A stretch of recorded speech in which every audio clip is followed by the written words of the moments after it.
Hello, friends. Did you know that nearly 80% of those who watch my videos aren't subscribed? If you enjoy the content, I'd truly appreciate it if you hit that subscribe button. It helps a lot. Also, don't forget to leave a like and share your thoughts in the comments.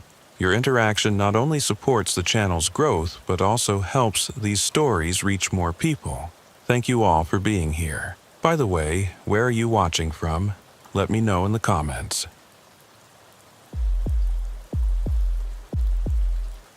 The rain had been falling steadily for 3 days straight when the call came through.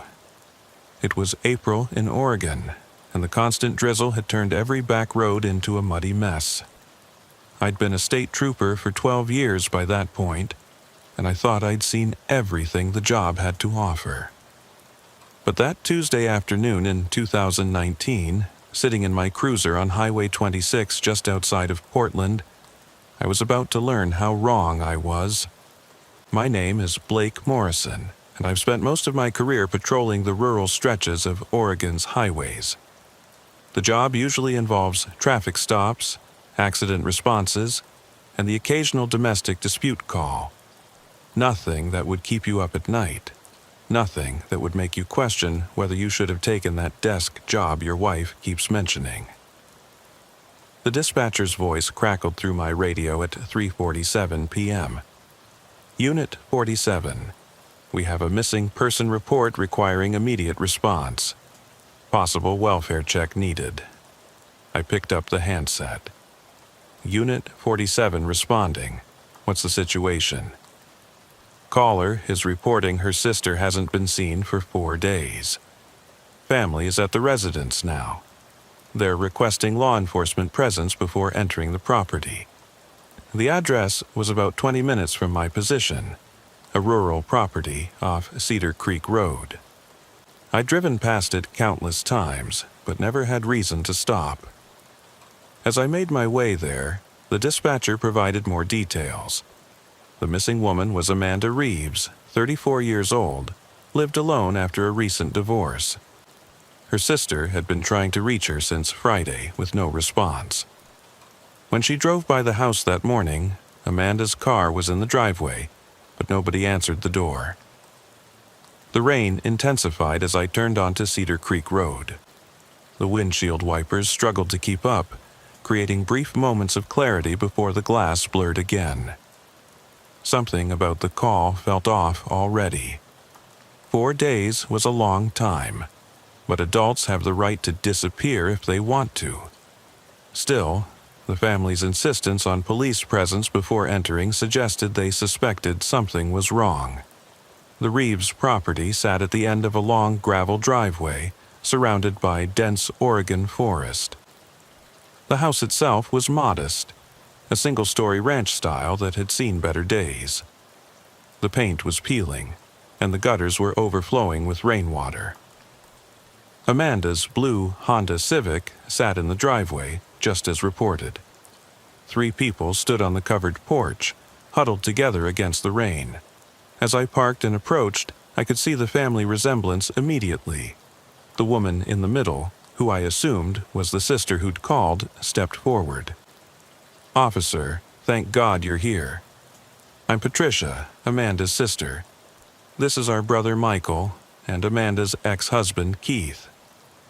Keith's presence immediately raised a red flag. Recent divorce, ex-husband at the scene, missing woman. The pattern was all too familiar. "Ma'am, I'm Trooper Morrison. Can you tell me exactly when you last had contact with your sister?" Patricia wiped rain from her face, though we were under the porch cover. Friday morning, she texted me that she wasn't feeling well and was going to take a few days off work, but she hasn't answered any calls or texts since then. That's not like her at all. I looked at Keith. He was a large man, probably 6'3", with the build of someone who worked construction. His hands were stuffed in his jacket pockets, and he avoided eye contact. "Mr. Reeves, when did you last see Amanda?" "It's Henderson now," he corrected. I went back to my maiden name after the divorce, and I haven't seen Amanda in 2 weeks. We're not exactly on speaking terms. But you're here now, I observed. Patricia interjected. I called him. I thought maybe Amanda had mentioned something to him. Or maybe, I don't know, I'm just worried. I studied the house. All the curtains were drawn, unusual for the middle of the day. No lights were visible from inside despite the gray afternoon making it quite dark. Have any of you tried to enter the residence? No, Patricia said quickly. The door's locked. We have a spare key, but... She trailed off, looking uncomfortable. But what? Michael spoke for the first time. There's a smell. When you get close to the door, there's definitely a smell. My hand instinctively moved to my radio. A smell after 4 days usually meant one thing. But I needed to assess the situation properly first. All right, I'm going to need you all to wait here while I check the perimeter. Do not attempt to enter the house until I give the all clear. I walked around the house, checking windows and looking for any signs of forced entry. Everything appeared secure. The back door was also locked. But Michael was right about the smell. Even in the rain, there was an unmistakable odor coming from inside. Not quite what I expected, though. It wasn't the smell of decomposition. It was something else. Something chemical. Returning to the front, I made a decision. Patricia, I'll need that spare key. She handed it over with shaking fingers. Do you think she's... Let's not jump to conclusions. I need you all to stay back on the porch. I inserted the key and turned it slowly. The lock clicked open. I pushed the door slightly and called out, Amanda Reeves. This is the Oregon State Police. I'm coming in to check on your welfare. No response. The smell hit me full force as I opened the door wider. It was definitely chemical, like cleaning products mixed with something else. Something burnt. I drew my flashlight, keeping my other hand near my weapon. The living room was dark, but nothing seemed out of place. Furniture was arranged normally, no signs of struggle. But the smell was stronger as I moved deeper into the house. Amanda? State Police. Please respond if you can hear me. I moved through the hallway, checking the bathroom first. Empty. The smell seemed to be coming from further back, possibly the bedroom area. As I approached the master bedroom, I noticed something odd.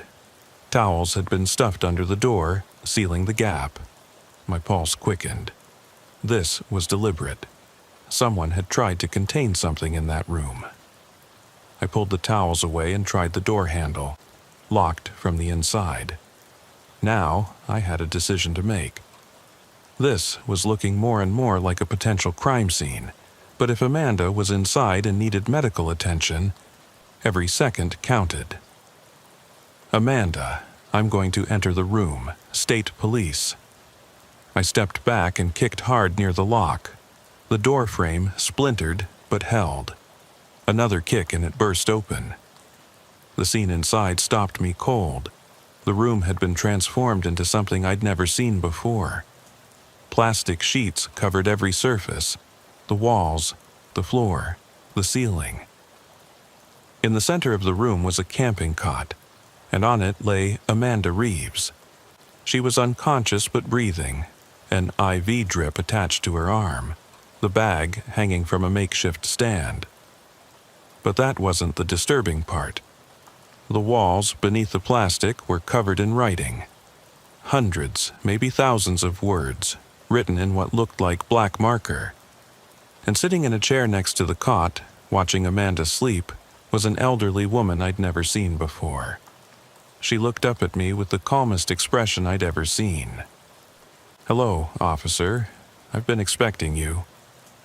I had my weapon drawn before I'd even processed the movement. Hands where I can see them. "Who are you?" The woman slowly raised her hands. She had to be in her 70s, thin and frail-looking, wearing a floral dress that belonged in a different decade. My name is Dorothy Millhouse. I live next door. I've been taking care of Amanda. Taking care of her? What did you do to her? Dorothy smiled, and something about that smile made my skin crawl. I saved her, officer. From them, from what they were planning to do to her. I kept my weapon trained on her while reaching for my radio with my other hand. Dispatch, Unit 47. I need backup and medical immediately at my location. Possible kidnapping and false imprisonment.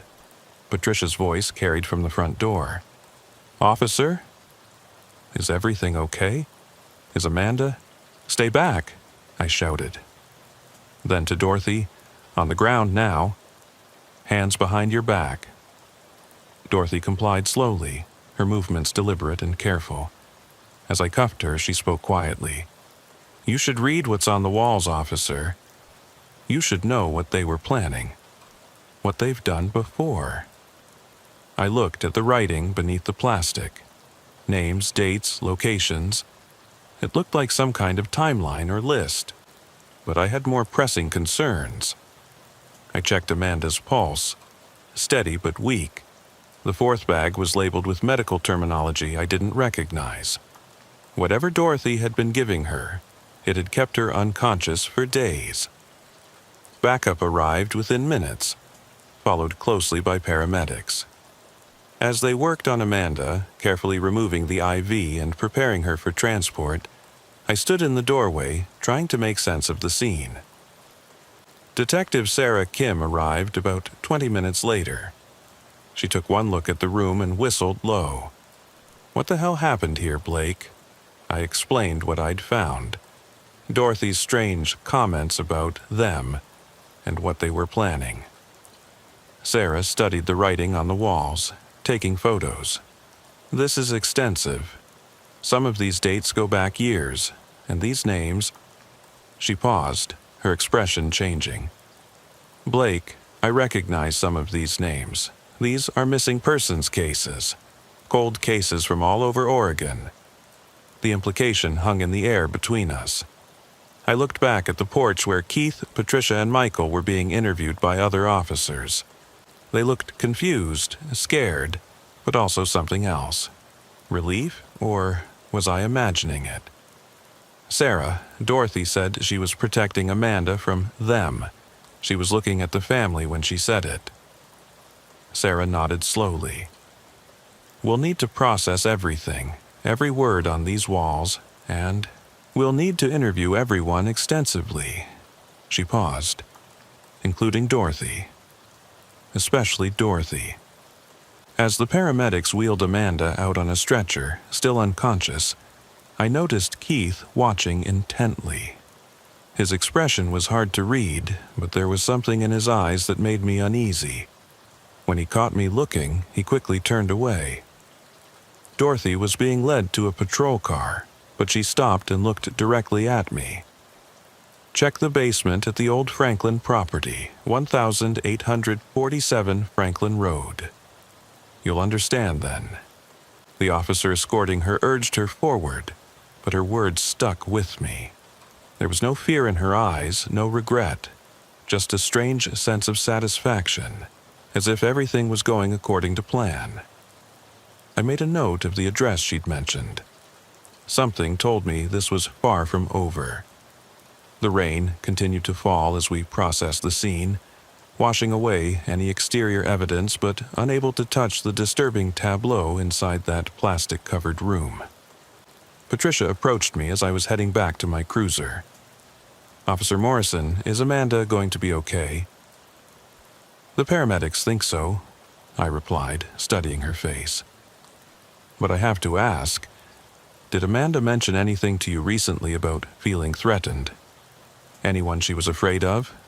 Patricia hesitated just a moment too long. No, nothing like that. She'd been acting paranoid lately, since the divorce. She thought people were watching her. What people? I don't know. She wouldn't say. I thought it was just the stress of everything. Keith joined us, his large frame casting a shadow despite the gray day. Amanda always had an active imagination, he said. Even when we were married, she'd get these ideas in her head. What kind of ideas? I pressed. Keith shrugged. Conspiracy theories. She spent too much time online, reading about missing persons cases, human trafficking. She became obsessed with it. It's part of why we divorced. I found it interesting that he was already trying to discredit anything Amanda might say when she woke up. Were you aware of Dorothy Milhouse before today? Both Keith and Patricia shook their heads. Michael had disappeared, I noticed. When I asked about him, Patricia said he'd gone home, feeling sick from the smell. As I drove away from the scene, I couldn't shake the feeling that I'd only seen the tip of something much larger. Dorothy's words echoed in my mind. From what they were planning to do to her. What exactly had the old woman prevented? And why did I have the unsettling feeling that Amanda's family knew more than they were letting on? The next several hours were a blur of activity. Amanda was transported to Portland General, still unconscious but stable. The crime scene techs arrived and began the meticulous process of documenting everything in that plastic-covered room. I stayed on scene, unable to shake the feeling that we were missing something crucial. Dorothy had been taken to the station for questioning, but not before she'd looked directly at me and said it again. Check the basement at the old Franklin property. 1847 Franklin Road. You'll understand then. I'd made a note of it, but there were more immediate concerns. The family members were being interviewed separately, and their stories weren't quite lining up. Patricia claimed she'd last heard from Amanda on Friday morning, but phone records showed a call between them on Saturday afternoon that lasted 12 minutes. When confronted with this, Patricia became flustered. I forgot. Yes, we talked Saturday. She sounded strange, paranoid. She kept saying someone was watching her house. And you didn't think to check on her immediately? Detective Kim pressed. She'd been saying things like that for weeks. I thought she was having a breakdown from the divorce stress. I told her to see a therapist. Michael's story was even more inconsistent. He initially said he hadn't been to Amanda's house in months, but a neighbor reported seeing his truck there the previous Sunday. Okay, yes, I drove by, he finally admitted when presented with this information. I was worried. But I didn't stop. The house looked dark, and I figured she didn't want to be bothered. Just drove by? I asked. The neighbor said your truck was parked there for at least 20 minutes. Michael shifted uncomfortably in his chair. I sat there for a while, trying to decide if I should knock. But Amanda and we haven't been close lately. Not since she started with all her theories. What theories? She thought our family was involved in something. Something criminal. It was insane. She accused Keith of being part of some kidnapping ring. Can you believe that? But it was Keith's interview that raised the most red flags.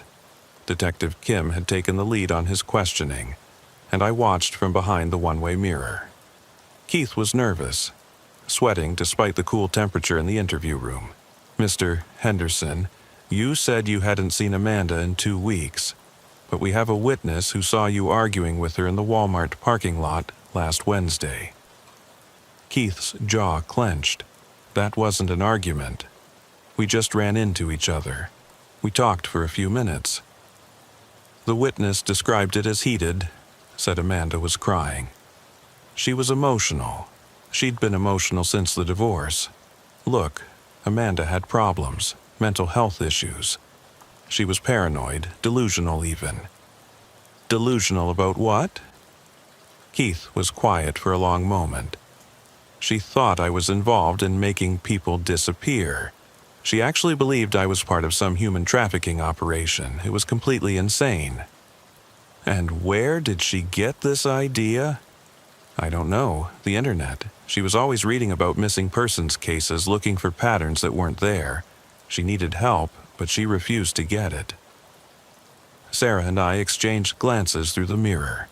The writing on Amanda's walls had included detailed information about missing persons. Was it possible Amanda had stumbled onto something real? Mr. Henderson, where were you between Friday evening and today? Home. Alone. I live alone now, remember? Look, am I under arrest? Because if not, I'd like to leave. We didn't have enough to hold him. Not yet. But as Keith left the station, I noticed him make a phone call immediately. His body language was agitated, pacing back and forth in the parking lot. I couldn't hear the conversation, but he kept looking back at the station, gesturing angrily. I decided to follow up on Dorothy's tip about the Franklin property. Sarah thought I was wasting my time, but something about the old woman's certainty nagged at me. "She's probably senile, Blake," Sarah said, "or part of whatever delusion Amanda was having." Maybe, but what if she's not? What if Amanda found something real? Sarah sighed. "Fine, but take backup, and if it's nothing, you're buying lunch for a week."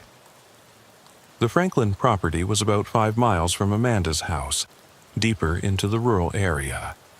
The rain had stopped, but the clouds remained heavy and dark as I drove there with Officer Tony Mills as backup. County records showed the property had been abandoned for years, owned by some LLC based in Portland. The driveway was overgrown, barely visible beneath years of blackberry vines and tall grass. The house itself was a deteriorating 2-story farmhouse, its windows broken, roof partially collapsed. "Looks like nobody's been here in years," Tony said. But then I noticed the barn. Unlike the house, it looked maintained, too maintained for an abandoned property. "Look at the barn doors," I pointed out. "New padlock. Industrial grade." We approached carefully, hands on our weapons. The windows had been boarded up from the inside. Someone had gone to great lengths to keep people out, or to keep something in. I circled the structure, looking for another entrance. Around back, I found a ventilation grate near the ground. Crouching down, I shined my flashlight through it. What I saw made my blood run cold. "Tony, call for backup. Now." "What is it?" "Just call it in. We need a warrant and a full team here immediately." Through the grate, I could see the barn had been converted into some kind of living space.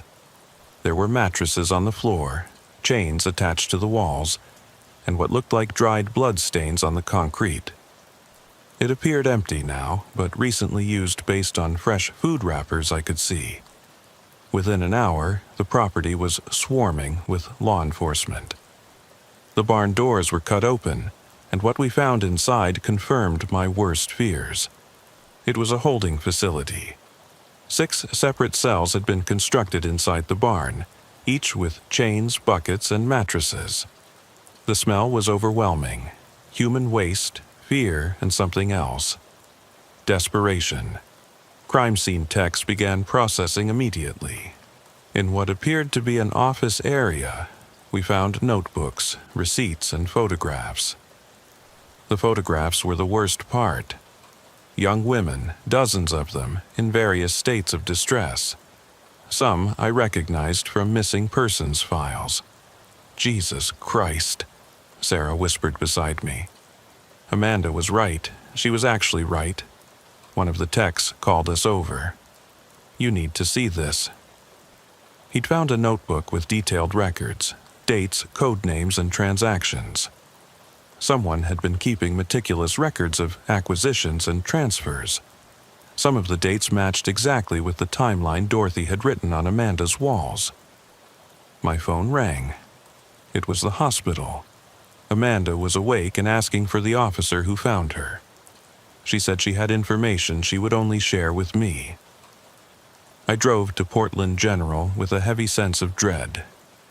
Whatever Amanda knew, it had nearly gotten her killed. Or had Dorothy really been protecting her? Nothing made sense yet. Amanda was propped up in her hospital bed, looking pale but alert when I arrived. Her eyes were wide with fear. "Trooper Morrison?" she asked. "That's me." "How are you feeling, Amanda?" "Like I've been drugged for days, which I guess I have." She tried to smile, but it didn't reach her eyes. "Dorothy, is she okay? They didn't hurt her, did they?" The question surprised me. "She's in custody." "Amanda, she held you captive, drugged you." "She saved my life," Amanda interrupted. "You don't understand. I found out about them, about what my family, what Keith." She started crying. I pulled a chair close to her bed. "Take your time. Tell me everything." Amanda's story came out in fragments, between sobs and moments of visible terror. After her divorce, she'd started noticing things about Keith that hadn't made sense during their marriage. Weekend trips he claimed were hunting expeditions, but he never brought back game. Money that appeared and disappeared without explanation. Phone calls he'd taken private, speaking in code. "I found his old phone in a box when I was packing his things," she said. "There were photos on it. Young women I didn't recognize, taken in what looked like that barn you must have found. They looked terrified. She'd started investigating, using her skills as a data analyst to piece together patterns. She found connections between Keith and several missing persons cases, financial transactions that didn't make sense, properties owned by shell companies. I was stupid," she continued. "I confronted him. I should have gone straight to the police, but I wanted to be wrong. I wanted there to be an explanation. Keith had laughed it off at first, said the photos were from a bachelor party years ago, just guys being stupid. But Amanda kept digging. She created the timeline that Dorothy would later copy onto her walls, tracking disappearances and correlating them with Keith's trips. That's when I noticed I was being followed," she said. "Cars parked outside my house at night. My phone acting strange, like someone was listening. Items in my house moved when I came home from work. She'd reached out to Patricia, her sister, for help. But Patricia's reaction had been strange, too calm, too dismissive. She said I was having a breakdown, that I needed professional help. But the way she said it, the words she used, it was like she'd rehearsed it. That's when I realized the horrible truth." "Your family was involved," I said quietly. Amanda nodded, fresh tears streaming down her face. "Patricia's husband, Robert. He'd been helping Keith for years, and Michael. God, my own brother. He was the recruiter. He'd find vulnerable women, homeless, addicts, people who wouldn't be missed immediately. Chat them up, promise them jobs or places to stay. The pieces were falling into place, but one thing still didn't make sense. How does Dorothy fit into this?" Amanda's expression softened slightly. "Dorothy's granddaughter went missing 8 years ago. She was one of their first victims. Dorothy's been investigating on her own ever since, watching my family, gathering evidence. She knew about everything before I did. So she kidnapped you? She saved me. I was getting too close to the truth. Keith called me Thursday night, said we needed to talk, that he was willing to explain everything if I'd just meet him somewhere private. I knew what that meant. I was going to disappear just like those other women. Why didn't you call the police? With what evidence? Photos that Keith would claim were fake? Financial records that proved nothing concrete? And I didn't know how deep this went, who else might be involved. Dorothy showed up at my door Friday morning. She said she'd been watching, that she knew they were going to move on me. She offered me a choice. Let her protect me in her own way, or disappear forever. So you let her drug you? She's a retired nurse.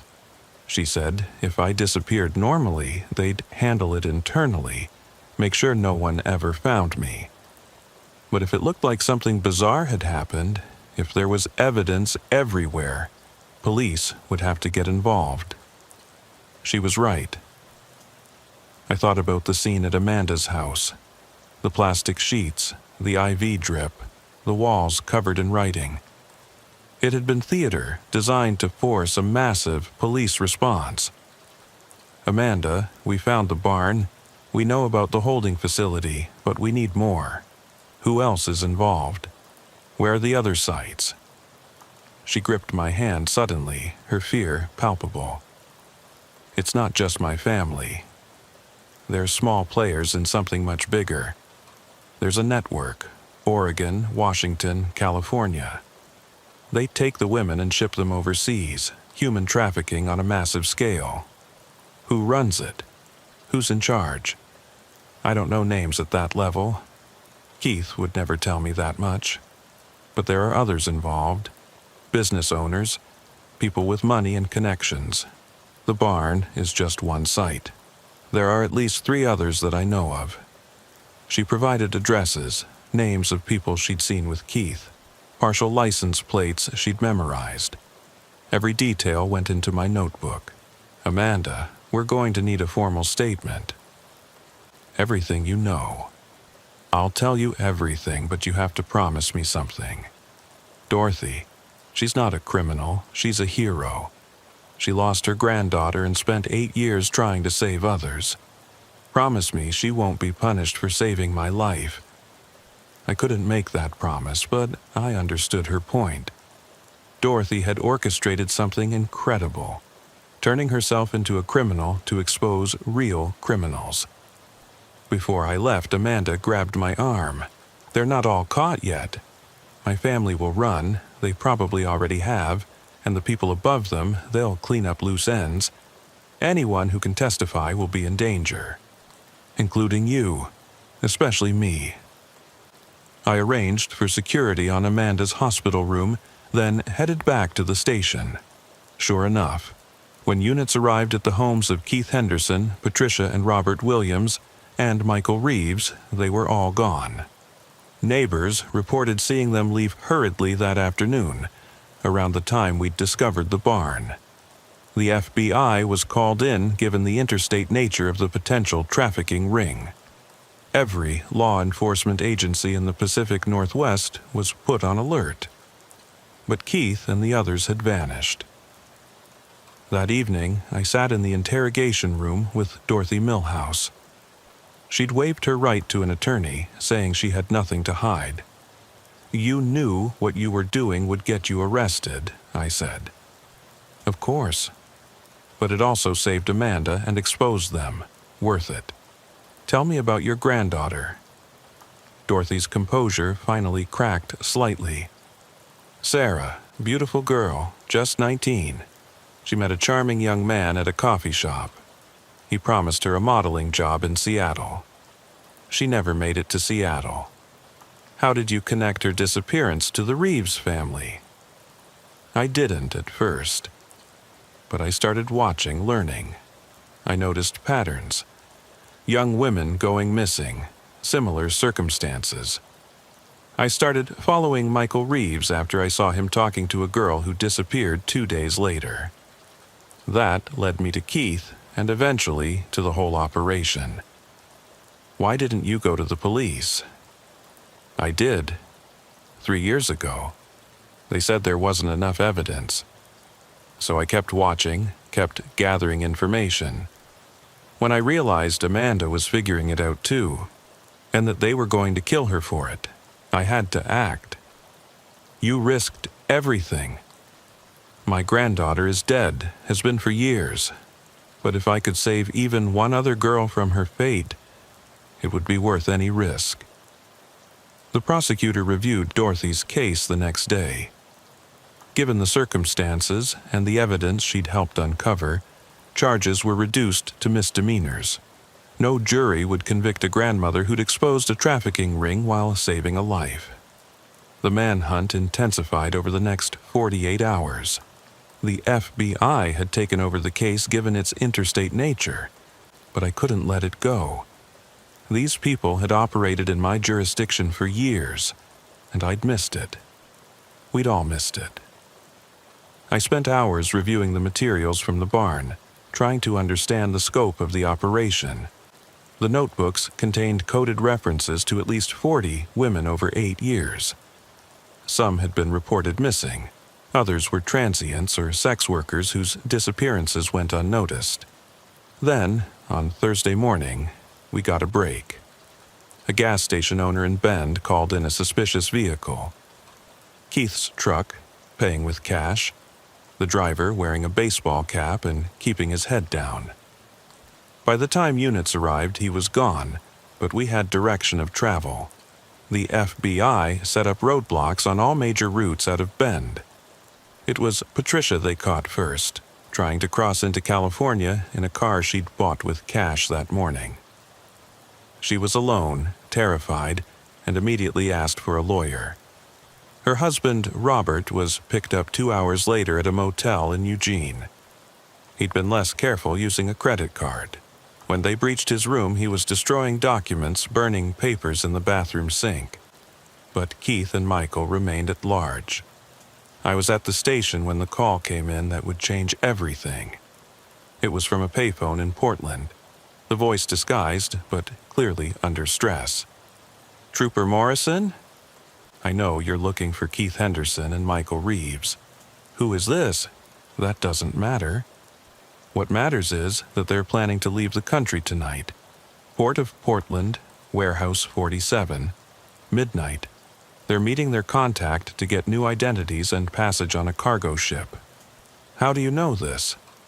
Because I was supposed to be going with them. But I'm out. I can't do this anymore. Too many girls have disappeared. Just be there, and be careful. They're armed, and they're desperate." The line went dead. I immediately contacted the FBI task force. The tip could be a trap, but we couldn't ignore it. The Port of Portland was federal jurisdiction, which meant the FBI took point, but they allowed me to be part of the operation. I think they recognized that this case had become personal for me. Perhaps too personal, but I needed to see it through. We set up surveillance on Warehouse 47 by 10 p.m. The building was part of the older section of the port, mostly abandoned except for occasional storage use. Perfect for a clandestine meeting. At 11:47 p.m., a sedan arrived. Keith and Michael got out, both carrying duffel bags. They looked nervous, constantly checking their surroundings. They entered the warehouse through a side door. 5 minutes later, another vehicle arrived. 2 men I didn't recognize, both in expensive suits despite the late hour and industrial setting. They followed Keith and Michael inside. The FBI team leader made the call to move in. We had probable cause, and waiting risked losing them if there was another exit we didn't know about. I was part of the second wave, entering after the initial breach team. The warehouse was dimly lit, filled with old shipping containers and abandoned equipment. We could hear voices echoing from deeper inside. The takedown happened fast. FBI agents surrounded the 4 men, who were standing around a table covered with documents and cash. Keith saw me and his face contorted with rage. "You!" he snarled. "This is your fault. You should have left it alone." Michael tried to run, but didn't make it 3 steps before being tackled. The 2 suits, later identified as document forgers with connections to international smuggling operations, surrendered without resistance. As Keith was being cuffed, he looked at me with pure hatred. "You have no idea what you've done. No idea who you've pissed off. This is bigger than you can imagine." "Then, help us understand," I said. "Cooperate. Tell us about the network." He laughed bitterly. "And end up dead? No thanks. I'll take my chances in prison." The arrests made headlines, but I knew Keith was right about one thing. This was bigger than just these 4 individuals. The documents seized at the warehouse revealed connections to trafficking operations in 6 states and 3 countries. The Reeves family operation had been a small part of a massive criminal enterprise. Over the next weeks, the investigation expanded. Patricia's lawyer negotiated a deal. She would testify in exchange for a reduced sentence.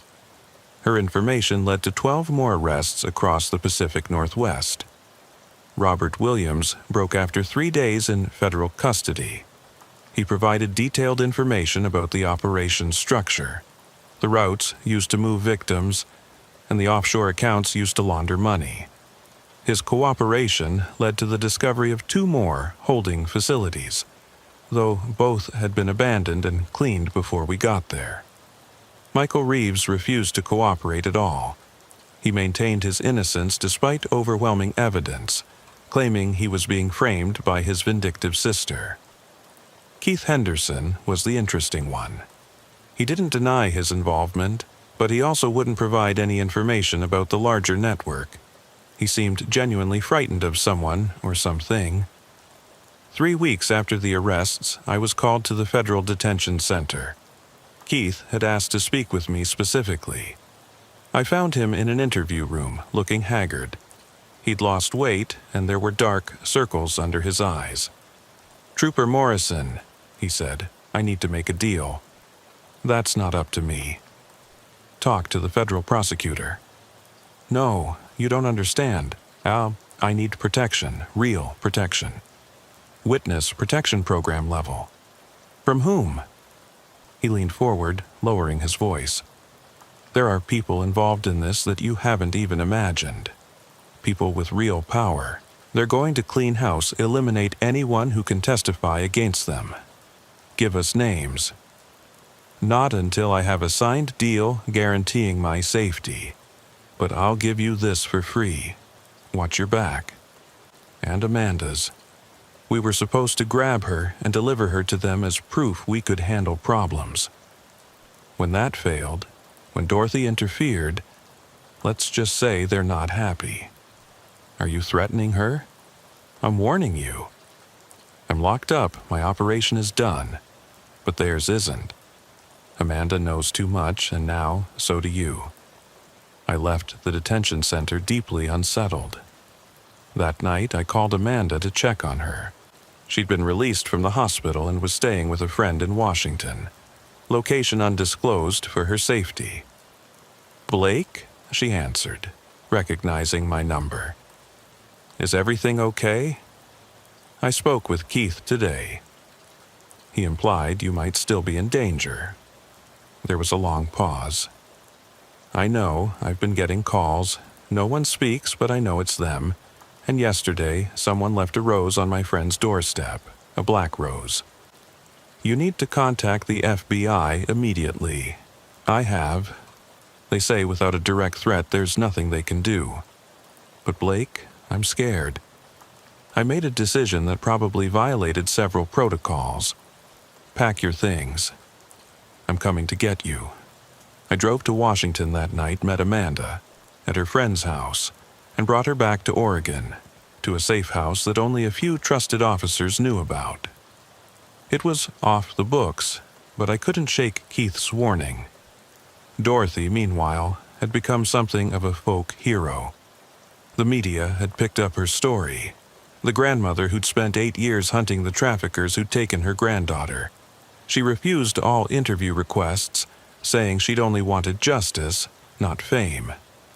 I visited her at her home one evening, needing to understand something. "Dorothy, you knew this would destroy Amanda's family. Why didn't you warn her earlier?" She was sitting in her living room, surrounded by photos of her granddaughter. Would she have believed me? Her own sister, her brother, her ex-husband, all involved in trafficking? She had to discover it herself. All I could do was make sure she survived the discovery. You risked her life. I saved her life. They were going to kill her, Blake. I heard them planning it. Michael was supposed to do it, make it look like suicide, depression from the divorce. No one would have questioned it. The revelation hit me hard. We'd been even closer to tragedy than I'd realized. Dorothy, do you know who's really behind all this? The people Keith is so afraid of? She looked at me for a long moment. I have suspicions. People with money, power, connections, but no proof. That's always been the problem. They're too well insulated. The Keith Hendersons of the world take the fall, but the real monsters stay hidden. Over the next month, the federal case progressed. More arrests were made based on information from Patricia and Robert. 11 missing women were found alive in various locations, traumatized but surviving. 15 others were confirmed dead, their bodies recovered from remote locations. But then, things started to go wrong. First, one of the document forgers arrested at the warehouse was found dead in his cell. Official cause was suicide, but the circumstances were suspicious. Then, Robert Williams was attacked in federal custody. He survived, but refused to testify after that, too terrified to continue cooperating. Patricia's lawyer reported that she'd received death threats. Her children had been approached by strangers offering them candy. The message was clear: cooperate and your family pays. Even I wasn't immune. My wife started noticing cars following her. Our home phone rang at all hours with no one on the line. One night, we found our dog dead in the backyard, no obvious cause. The FBI provided some protection, but their resources were limited. The investigation was massive, spanning multiple states, and they couldn't guard everyone forever. Then, exactly 2 months after the initial arrests, everything changed. I was at home when the call came. It was the federal prosecutor. "Blake, Keith Henderson is dead." "What? How?" "Killed in prison."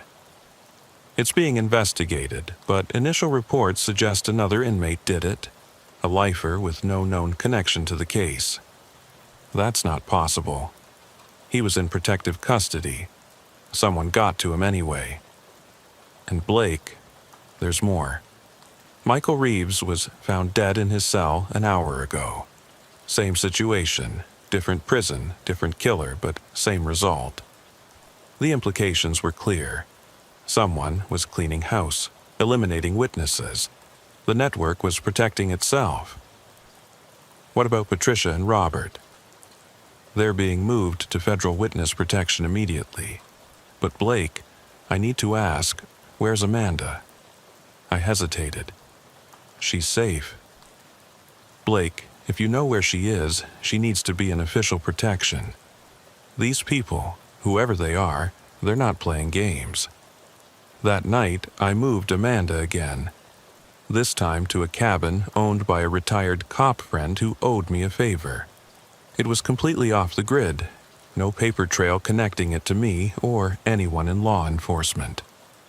Amanda was terrified but trying to stay strong. "They're all dead, aren't they? Keith? Michael?" "Yes." "Then it's over. The case will die with them. The FBI won't give up." She laughed bitterly. "The FBI doesn't even know who they're really looking for." Keith was right. This goes higher than anyone imagines. "Then help us. Tell us what else you know. I've told you everything. But Blake, there's something you need to understand. The trafficking, as horrible as it is, it's just one part. These people are into everything. Drugs, weapons, murder for hire, and they own people. Judges, politicians, cops." "Cops? How do you think they operated for so long without being caught?" "They had inside information, always one step ahead. The accusation hung heavy in the air. A corrupt cop or cops had been helping them. I thought about all the times investigations had gone nowhere. Witnesses had disappeared. Evidence had vanished. It made horrible sense. Amanda, do you have any proof? Any names?" "No. Keith never told me that much. But he did say once that their inside man was the reason they'd lasted so long. Someone who could make problems go away." I left the cabin that night with more questions than answers. If there was a corrupt cop involved, who could I trust? Who could any of us trust? The investigation continued for months, but without Keith and Michael's testimony. and with Patricia and Robert too terrified to fully cooperate, progress stalled. The FBI managed to dismantle parts of the network, but the top levels remained untouchable. Amanda stayed hidden, moving between safe houses every few weeks. I was one of only 3 people who knew her locations, and even I started to feel paranoid, checking for surveillance, varying my routes, trusting no one completely. Then, 6 months after the initial arrests, Dorothy Milhouse contacted me. She said she had information that couldn't wait. I met her at a small diner outside Portland, a place neither of us had been before. She looked older, frailer, the stress of everything finally showing. "I've been doing more digging," she said without preamble. "Following money trails, looking into shell companies. I found something." She slid a folder across the table. Inside were corporate documents, financial records, and photographs. "David Brennan," she said, pointing to one of the photos. "He owns 12 businesses in Oregon, sits on 3 hospital boards, donates millions to political campaigns. He's also the money behind the trafficking network." I studied the documents. The connections were complex, but traceable if you knew what to look for. "How did you get this?" "I have my ways." "But Blake, there's more. Look at this photo from a charity gala 5 years ago." I looked. It showed Brennan with several other wealthy individuals, but in the background, partially obscured but recognizable, was someone I knew. Someone from law enforcement. "That's Detective Ray Collins, Portland PD, now retired. He was at several events with Brennan over the years. And look at this." She showed me banking records, regular deposits into an account connected to Collins, always just under the reporting threshold, dating back 8 years. "This is the inside man," I breathed. "I believe so. But proving it is another matter. These records were obtained questionably. They won't hold up in court. But they're enough to start an official investigation." Dorothy shook her head. "Blake, you're not understanding. Brennan owns judges, prosecutors. Any official investigation will be sabotaged from the start. The only way to get him is to catch him in the act. That's impossible. He's too well insulated." "Maybe not." Dorothy pulled out another document. The network took a big hit with the arrests. They need to rebuild their supply chain. My sources say they're planning a major acquisition. 12 to 15 women all at once to make up for lost inventory. When? 2 weeks, during the Rose Festival. Lots of tourists, lots of young women who won't be immediately missed. It's the perfect hunting ground. We need to tell the FBI. And watch them bungle it?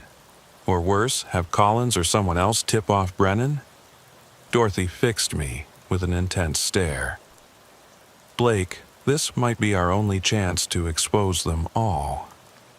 I knew what she was suggesting was dangerous, possibly illegal. Operating outside official channels, conducting our own investigation. But she was right.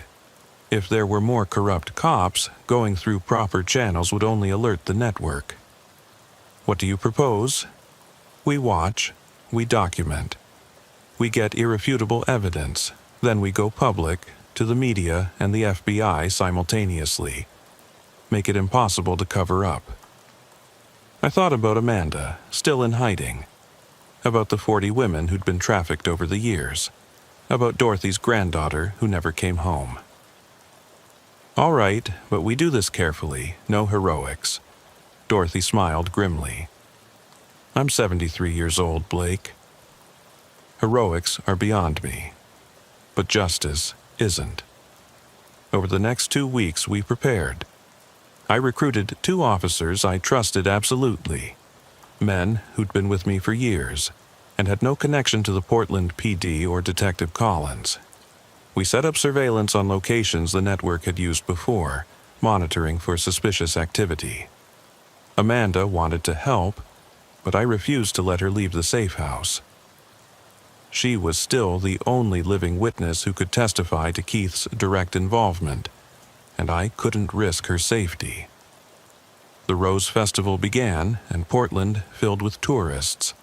We watched, waited, documented, and then, on the third night, we saw them.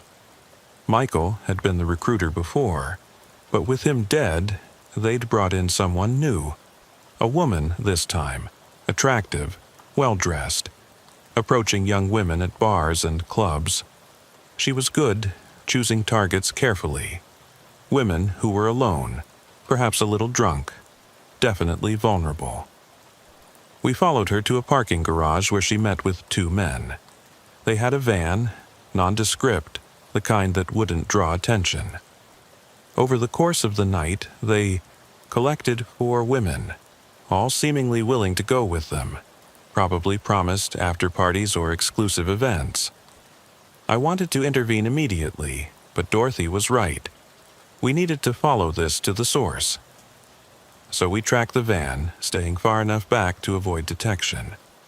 It led us to a warehouse in an industrial district, not far from where Keith and Michael had been arrested months earlier. We set up surveillance and waited. Over the next 3 nights, more vans arrived. By my count, they'd brought in at least 12 women. But the warehouse was heavily guarded, and we couldn't get close enough to see what was happening inside. Then, on the 4th night, Brennan himself arrived. I photographed him entering the warehouse, staying for 2 hours, then leaving in his luxury sedan. This was the connection we needed, direct evidence linking him to the operation. But we still needed to know what was happening to the women. Were they being held there? Were they being moved somewhere else? The answer came the next night. A cargo truck arrived at the warehouse. Through binoculars, I watched as women were loaded into hidden compartments in the truck. They appeared drugged, barely conscious. This was it, the moment we'd been waiting for. I called 911 from a burner phone, reporting suspicious activity and possible human trafficking. Then I called a journalist I knew, telling her to get to the warehouse immediately with a camera crew. Finally, I called the FBI directly, bypassing local channels. The response was massive. Within minutes, police units were converging on the warehouse. The FBI arrived shortly after. The media got there just in time to film the women being rescued from the truck. 14 women were found, all alive though heavily sedated. The warehouse contained evidence of the broader operation: documents, computers, phones. Several men were arrested on site, though Brennan wasn't among them. But we had the photographs, the documentation of his presence. Combined with the evidence from the warehouse, it was enough for a warrant. Brennan was arrested at his home the next morning. Detective Collins was picked up an hour later. The network, finally, was truly unraveling. The trials took 2 years. Brennan hired the best lawyers money could buy, but the evidence was overwhelming. He was convicted on 43 counts, including human trafficking, kidnapping, and conspiracy to commit murder. He received life without parole. Collins pled guilty to avoid trial, admitting he'd been feeding information to the network for 9 years. He provided details about other corrupt officials, leading to 6 more arrests. The recruiter we'd followed was actually an undercover FBI agent who'd infiltrated the network months earlier. Her testimony was crucial in securing convictions. In total, 37 people were convicted in connection with the trafficking ring. Over 200 women were identified as victims, though the real number was probably higher. Amanda finally came out of hiding to testify. Her testimony, combined with the evidence she'd gathered, was instrumental in securing convictions. She now works as an advocate for trafficking survivors. Dorothy lived to see justice for her granddaughter, though Sarah's body was never found.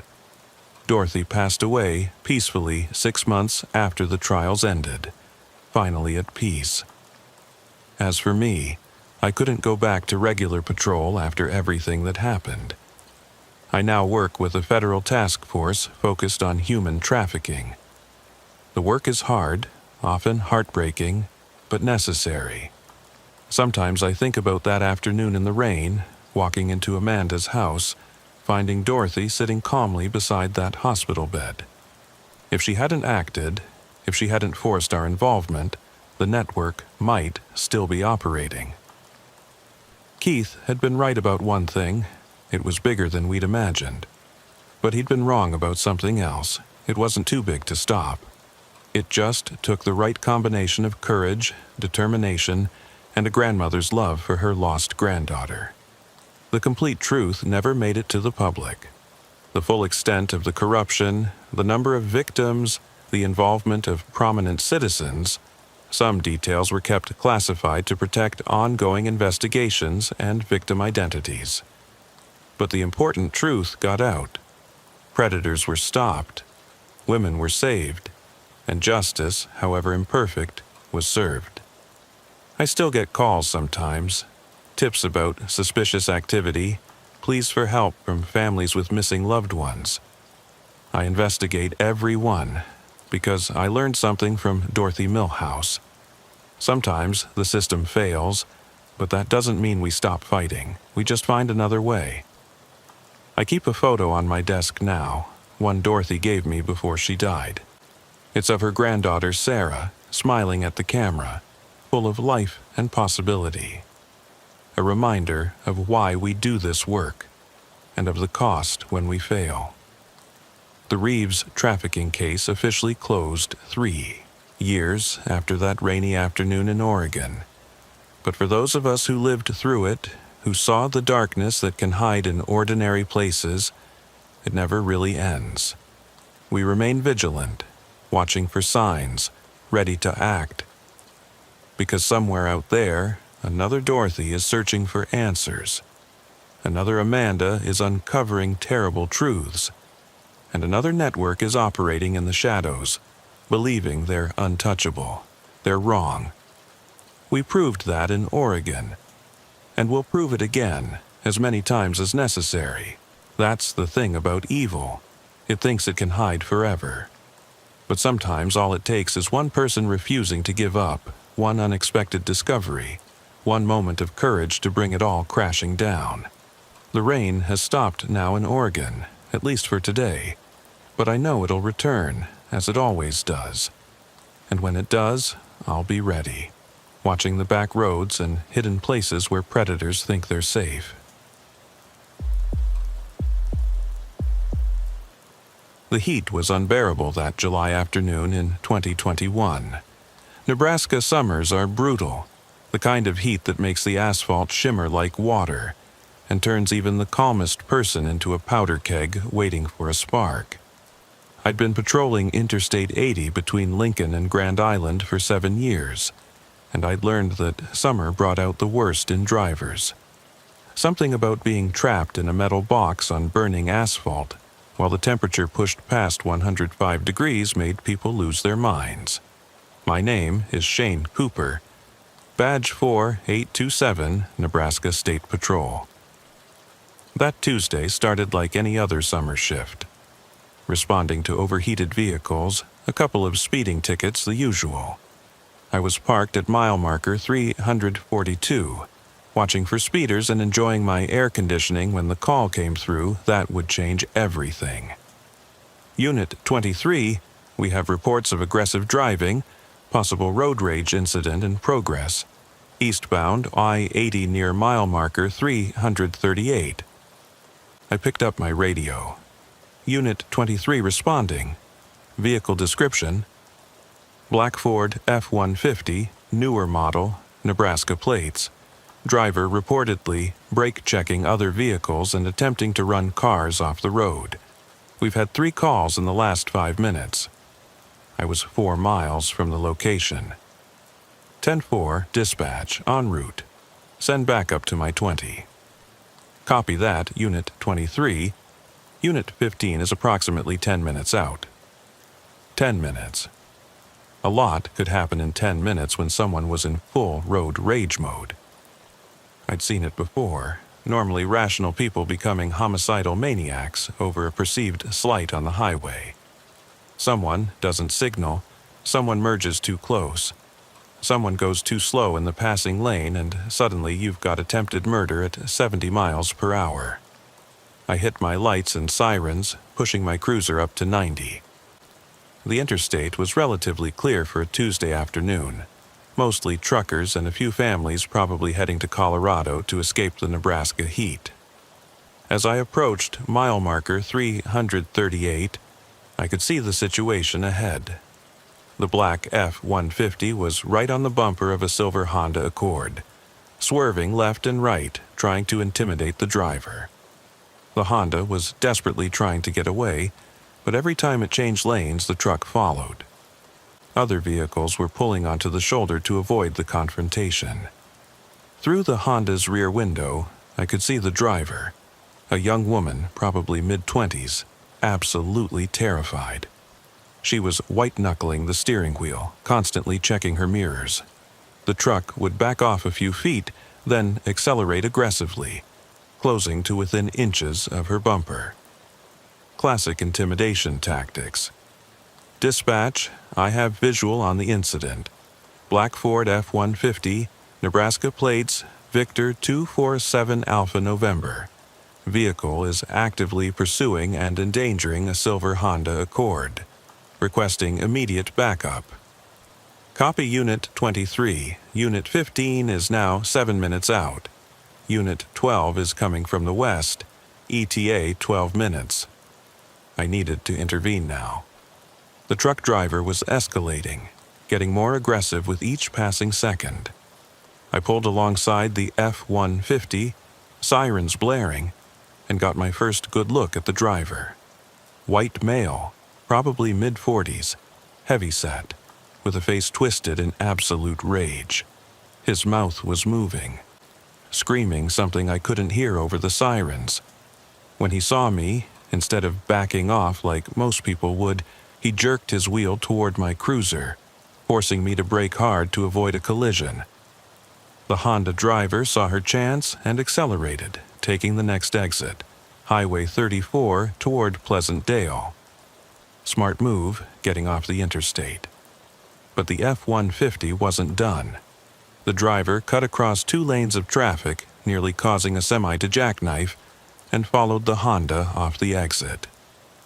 Suspect is exiting at Highway 34 in pursuit of victim vehicle, I called out, following them down the ramp. Highway 34 was worse than the interstate for this kind of situation. 2 lanes, no median, less room to maneuver. The Honda was about a quarter mile ahead, now, but the truck was gaining. I saw the driver reach over to his passenger seat, grabbing something. Dispatch, suspect appears to be reaching for an object, possible weapon. That changed everything. This was no longer just road rage. It was potentially attempted assault with a deadly weapon. I accelerated past the truck, getting between him and the Honda. The woman turned into a Casey's General Store parking lot, and I motioned for her to keep driving, to get somewhere safe. She understood and continued through the parking lot and back onto the road, heading toward town.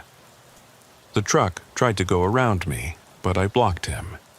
He slammed on his brakes, tires smoking, and came to a stop right in the middle of Highway 34. Cars behind us were stopping, creating a traffic backup. I positioned my cruiser at an angle behind his truck, giving myself cover, and got out with my hand on my weapon. "Driver, turn off the engine and show me your hands." The truck door flew open and out stepped Vincent Mallory, though I didn't know his name yet.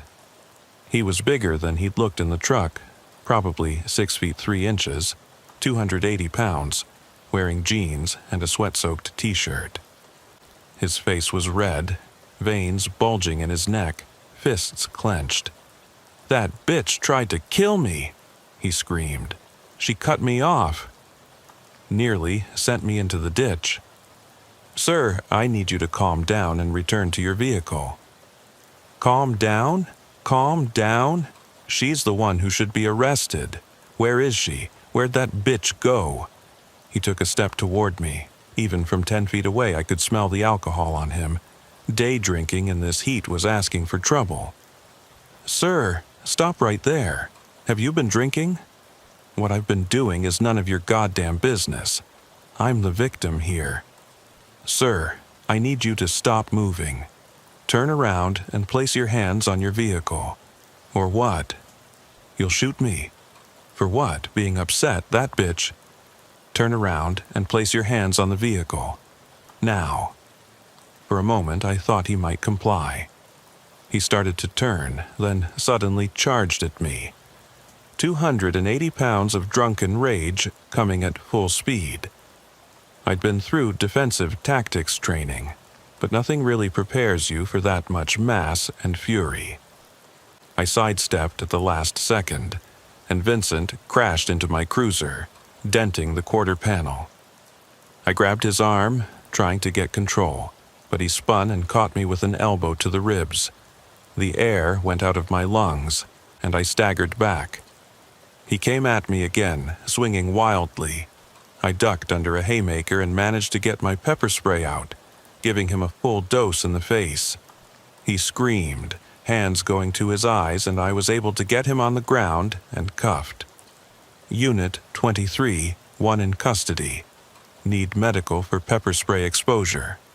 As Vincent writhed on the ground, cursing and threatening to sue me, my department and everyone else he could think of, I searched his truck. What I found made my blood run cold. On the passenger seat was a loaded Glock 19. In the center console, a folding knife and brass knuckles. But the most disturbing thing was a notebook. Page after page of license plate numbers with descriptions of vehicles and drivers. Some had addresses next to them. The Honda's plate was there, circled in red, with the notation, Tuesday, 2:15 p.m., I-80 East. This wasn't random road rage. Vincent had been hunting. Backup arrived, along with paramedics to treat Vincent's eyes. As they cleaned the pepper spray and checked him over, he kept ranting about injustice, about how I'd pay for this, about how he knew people who would make my life hell. "I know who you are, Shane Cooper," he said as they loaded him into the patrol car. "Badge 4827. I know where you work. I know your schedule. This isn't over." I'd heard threats before, part of the job. Angry people say things they don't mean, but something about the way Vincent said it, calm and certain despite the circumstances, made the hair on the back of my neck stand up. At the station, we processed Vincent Mallory, age 44, resident of Lincoln. His record was troubling. 2 previous arrests for assault, 1 for criminal threatening, and multiple traffic violations including a previous road rage incident from 2019 where he'd followed a woman home and threatened her in her driveway. He'd gotten probation for that one. The woman from the Honda, Rachel Torres, came in to give her statement. She was still shaking, hours after the incident.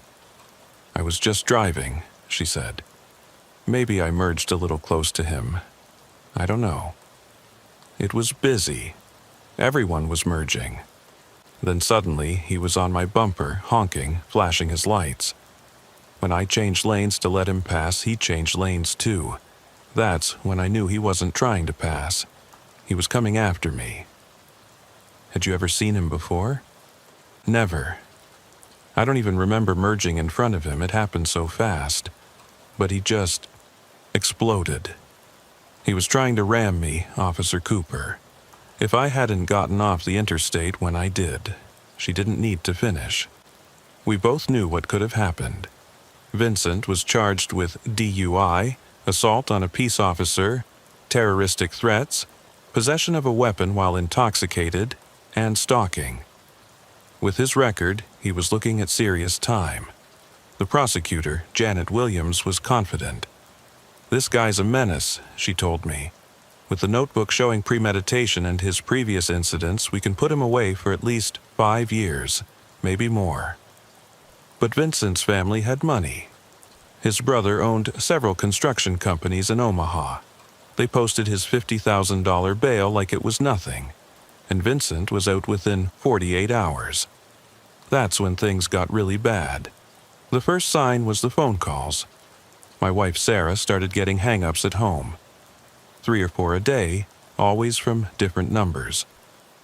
Then I started noticing the same blue sedan in my neighborhood, always parked just far enough away that I couldn't get a good look at the driver. Eugene Patterson, my partner of 3 years, noticed it too.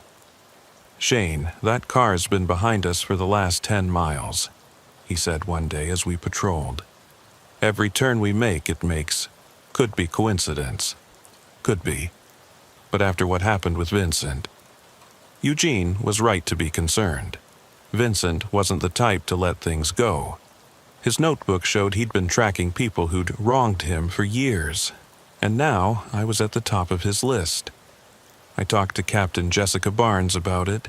She took it seriously, especially after what we'd found in Vincent's truck. "We'll increase patrols around your house," she said, "and I want you to vary your routes to and from work. No patterns. Make it harder for him to track you." But Vincent was smart. He never did anything overtly illegal. The phone calls couldn't be traced to him. The blue sedan was registered to a company that didn't exist beyond a P.O. box. He was harassing me, but in a way that left no evidence. Then came the note. I found it on my windshield after a shift, 3 weeks after the arrest. Block letters, printed on plain paper. "You took everything from me. Now it's my turn." No signature, no fingerprints. But I knew who it was from. Sarah was scared. Our son Tommy, just 10 years old, didn't understand why Mom was suddenly driving him to school instead of him taking the bus, why Dad was checking all the locks twice before bed. "Is someone trying to hurt us?" he asked one night. "Nobody," I lied. "Dad just has to be extra careful because of work." But I wasn't sure I was lying. Vincent's rage, his methodical tracking of people, his escalation, it all pointed to someone capable of real violence. The trial was set for 3 months out. 3 months of looking over our shoulders, of jumping at strange noises, of wondering when Vincent would make his move. Eugene had my back, checking on my family when I was on shift, making sure they were safe. But we couldn't maintain that level of vigilance forever. Something had to give. It gave exactly 1 week before the trial was set to begin. Vincent disappeared exactly 1 week before his trial was scheduled to begin. He'd cut off his ankle monitor at 3 a.m. on a Monday, left it on his kitchen table, and vanished. His truck was gone. His bank accounts had been emptied over the previous weeks. Small withdrawals to avoid attention, but totaling nearly $30,000. He'd been planning this. Captain Barnes called me at home when they discovered he was gone. "Shane, Vincent Mallory has fled. We've got units at his house now, but he's been gone for at least 4 hours. I'm sending a unit to your house immediately." Sarah was standing in our bedroom doorway, having heard my side of the conversation. Her face was pale. "He's coming for us, isn't he?" she said. "We don't know that. He might just be running." But we both knew better. Vincent wasn't the running type. He was the revenge type. Within an hour, our house looked like a crime scene. Patrol cars out front, officers checking the perimeter. Tommy was confused and scared. Sarah was trying to hold it together, and I was on the phone with Eugene. "I'll come stay with you," he offered.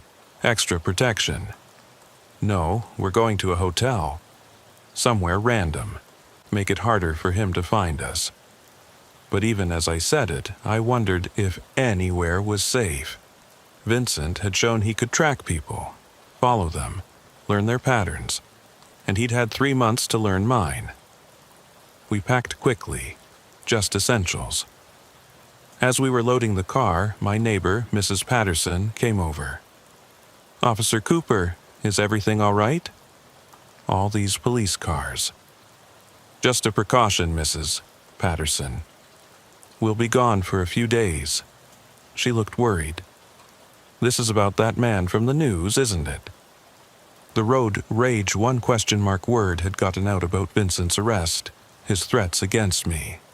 Small town Nebraska. Everyone knew everyone's business. We checked into a Holiday Inn in Grand Island, about 30 miles from home. False names, paid in cash, car parked where it couldn't be seen from the road. I felt like a criminal hiding from the law instead of a cop protecting his family. That first night nobody slept. Every sound in the hallway made us jump. Tommy asked if we could go home.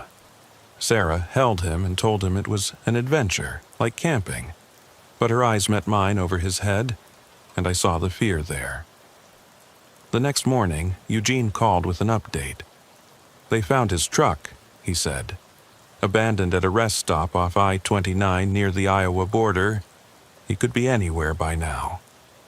"Any sign of another vehicle?" "Nothing. But Shane, they found something in the truck. Photos. Photos? Of your house, your family. Sarah leaving for work, Tommy at school. He's been watching you for weeks, maybe longer." My blood ran cold. All those times I'd felt watched but dismissed it as paranoia, I'd been right. "There's more," Eugene continued. "Remember that notebook with the license plates? They've been going through it. He's been tracking dozens of people, some for years. Everyone who ever cut him off, honked at him, looked at him wrong. This guy's been building an enemies list for a long time. Any indication where he might go? His ex-wife is in California. His brother says he hasn't heard from him, but Shane, the FBI, is involved now. This crossed state lines when he went to Iowa. They're taking it seriously. The FBI set up a command post at the Grand Island State Patrol Office. Special Agent Diana Foster was in charge, a no-nonsense woman who'd worked fugitive cases for 15 years. "Mr. Mallory has a pattern," she told me during a briefing. "He doesn't forgive, and he doesn't forget." Every person in that notebook eventually faced some form of retaliation. Slashed tires, broken windows, dead animals left on doorsteps. You're different, though. How so? You're law enforcement. You publicly humiliated him, arrested him, cost him money and freedom. For someone like Vincent, that's unforgivable. He won't just want to scare you, he'll want to destroy you. Comforting words.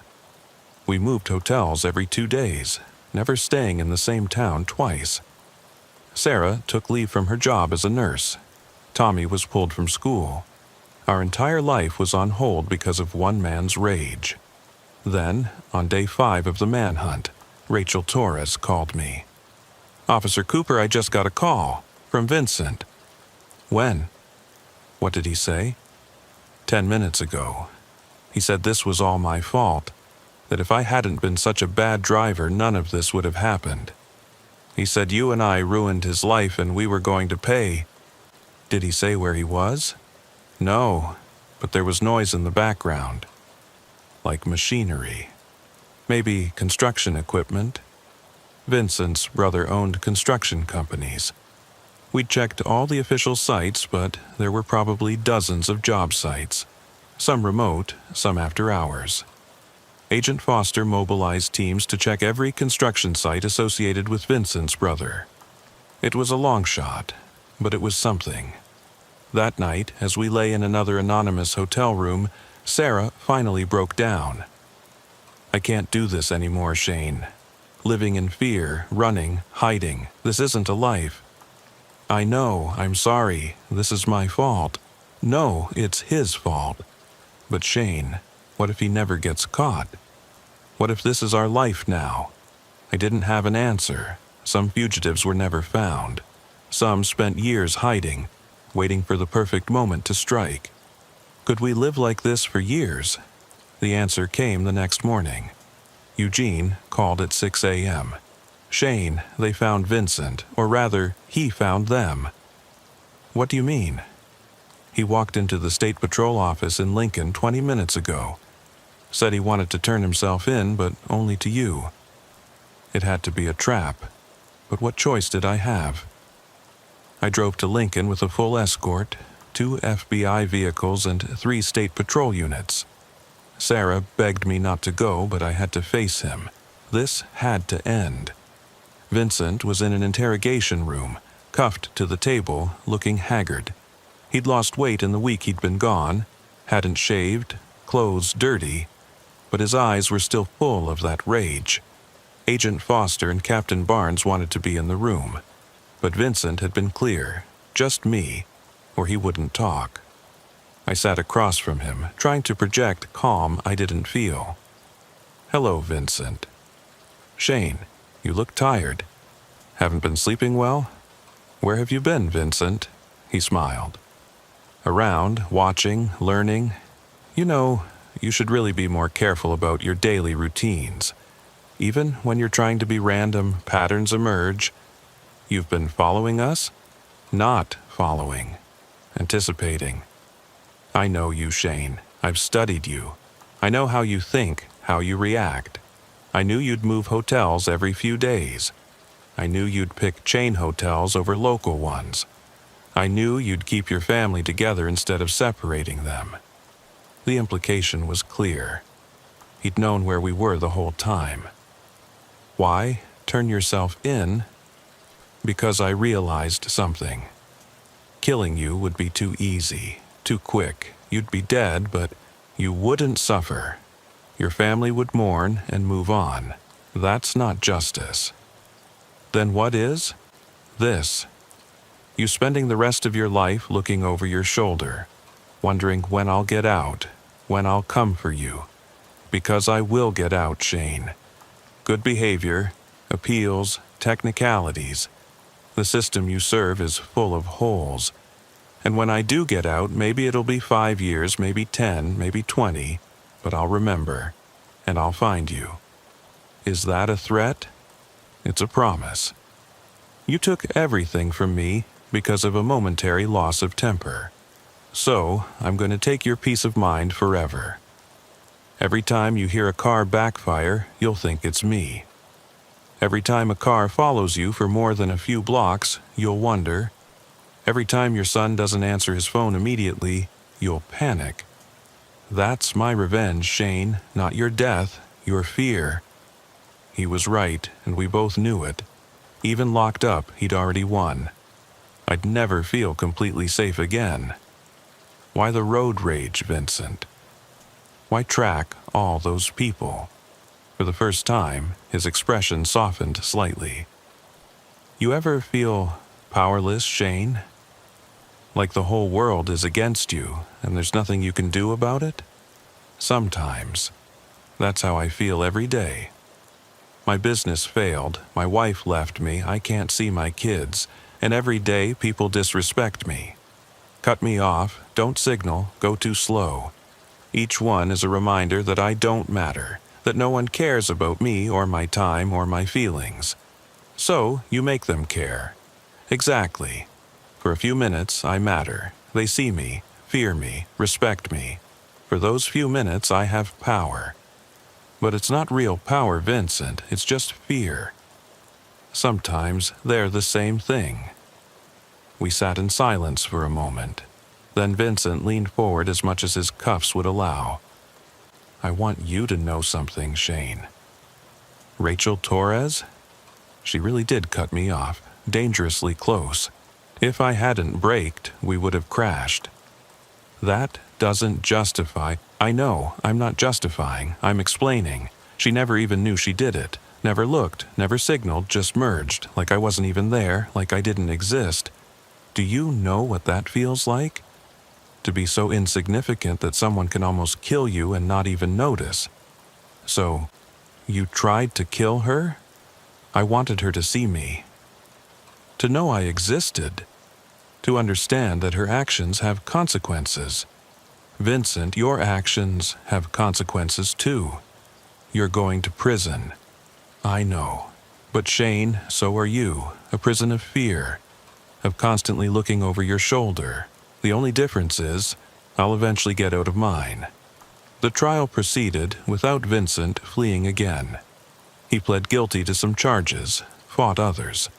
The notebook became key evidence, showing years of stalking and harassment. Rachel testified about her terror that day. I testified about the arrest, the threats, the pursuit. Vincent was sentenced to 15 years with possibility of parole in 7. As they led him away, he looked at me and mouthed, 7 years. Sarah wanted us to move, to leave Nebraska entirely. Start fresh somewhere Vincent wouldn't know to look. But I refused. This was our home, our life. I wouldn't let him take that too. Eugene understood. You can't let them win, Shane. The moment you change your life because of them, they own you. But I did change. I became hypervigilant, always checking mirrors, always aware of vehicles around me. I varied my routes obsessively. I installed security cameras at home, got a concealed carry permit for off-duty. Tommy noticed the changes. Dad, why are you always looking around? Why do we have all these cameras? Just being safe, buddy. Because of the bad man? Sarah and I exchanged glances. We'd tried to shield him from the details, but kids know more than you think. Yes, because of the bad man, but he's in jail now. But you're still scared. He was right. I was still scared. Vincent had won. 2 years passed. Vincent served his time in the Nebraska State Penitentiary, and by all accounts, he was a model prisoner. No fights, no infractions, attended anger management classes, even got his GED. The prison psychologist wrote glowing reports about his progress. But I knew better. Vincent was playing the long game. Every few months I'd get a letter from him. They were always benign on the surface, discussing his rehabilitation, apologizing for his past behavior, talking about the books he was reading. But there was always an undertone, always something that let me know he hadn't forgotten. Dear Officer Cooper, one letter read, I've been studying Buddhism, learning about patience and the long view of life. It's fascinating how time changes everything, how what seems permanent is actually temporary. 7 years isn't really that long when you think about it. It's amazing how fast time passes. Before you know it, years have gone by. I hope you and your family are well. Respectfully, Vincent. Sarah wanted me to report the letters, get a restraining order, something. But what could I report? A prisoner talking about Buddhism and the passage of time?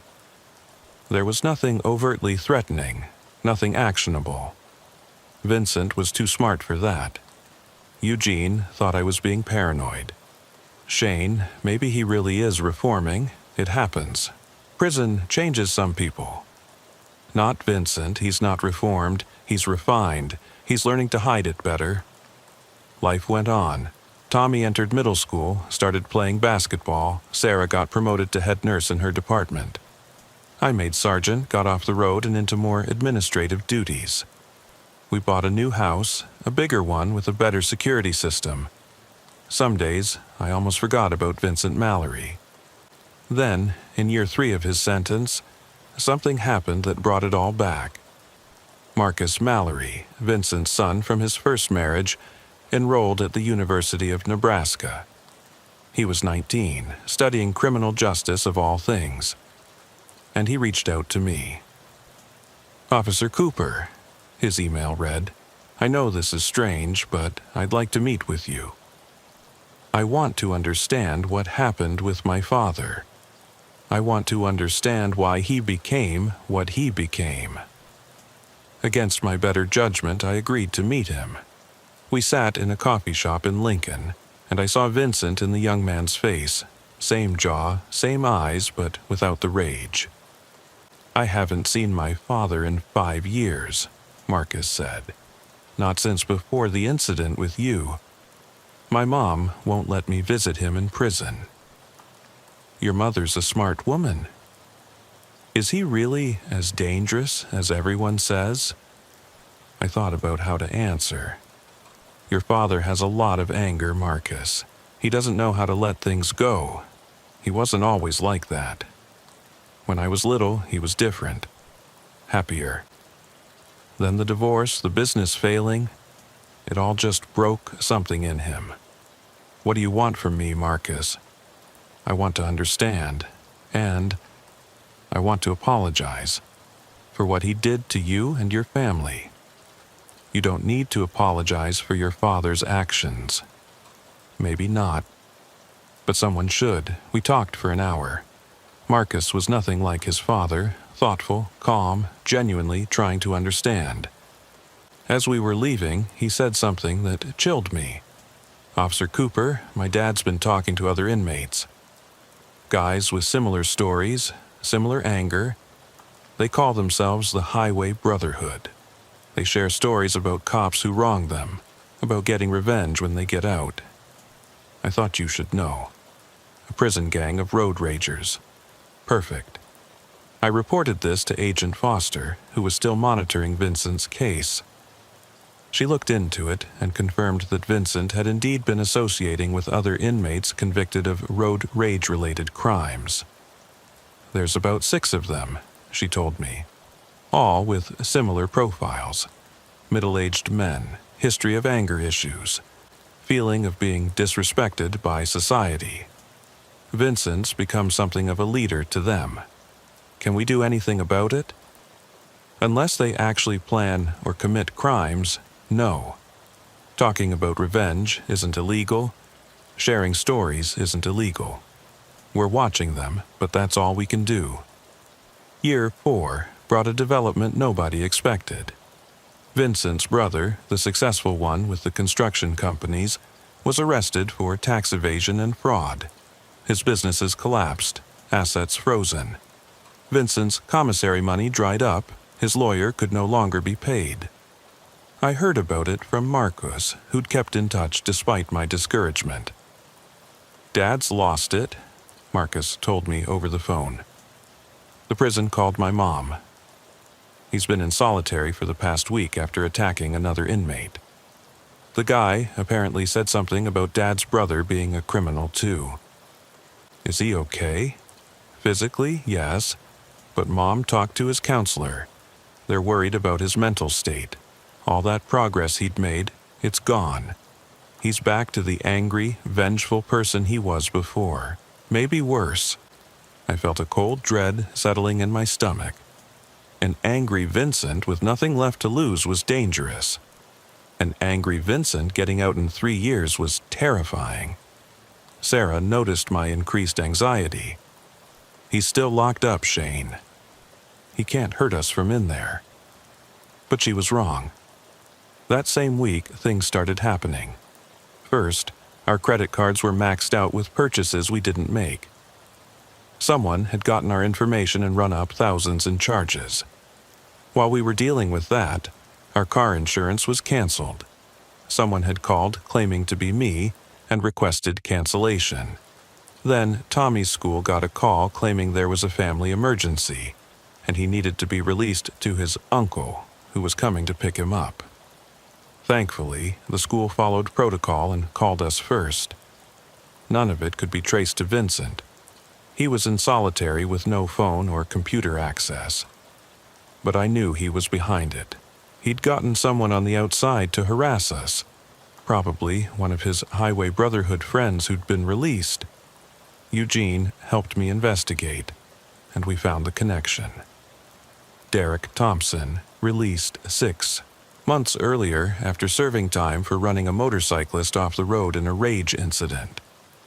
He'd been part of Vincent's prison group. Security footage from a bank ATM showed him using a cloned copy of our credit card. Derek was arrested, but he wouldn't give up Vincent. I don't know what you're talking about, he said. Vince is my friend, but I haven't talked to him since I got out. This was all my idea, sure it was. The harassment stopped after Derek's arrest, but the message was clear. Vincent could reach us even from prison. And if he could do this from solitary, what could he do when he got out? I started making plans, looking at jobs in other states, researching places we could move where Vincent wouldn't find us. Sarah was on board now. The credit card incident, and especially the attempt to get Tommy from school, had shaken her. Maybe Colorado, she suggested.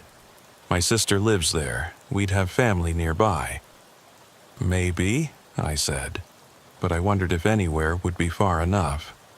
Year 5 of Vincent's sentence brought another surprise. He found religion. Not Buddhism this time, but Christianity. He started writing letters to Rachel Torres, apologizing for traumatizing her, asking for forgiveness. He wrote to the prosecutor, to the judge, to anyone who would listen, professing his transformation. It's an act, I told Captain Barnes when she asked my opinion about his parole hearing prep. Vincent doesn't do genuine transformation. He does manipulation. But the parole board was impressed. Letters of support from the prison and chaplain, the warden, even some guards who said Vincent had become a positive influence on other inmates. His anger management counselor testified that he'd made remarkable progress. Only Marcus saw through it. He visited his father for the first time and called me after. It's fake, Officer Cooper. All of it. The religion, the remorse, everything. I looked in his eyes when I mentioned your name, and all that rage is still there. He's just learned to hide it better. Did he say anything about me? Not directly, but he asked about you, if you still lived in the same place, if you were still a trooper. When I wouldn't answer, he smiled and said, "It doesn't matter. Some things are meant to be." I reported all of this to the parole board, but reformed prisoners make for good statistics. Vincent was granted parole after serving 5.5 years of his 15-year sentence. The day before his release, I got one final letter from him.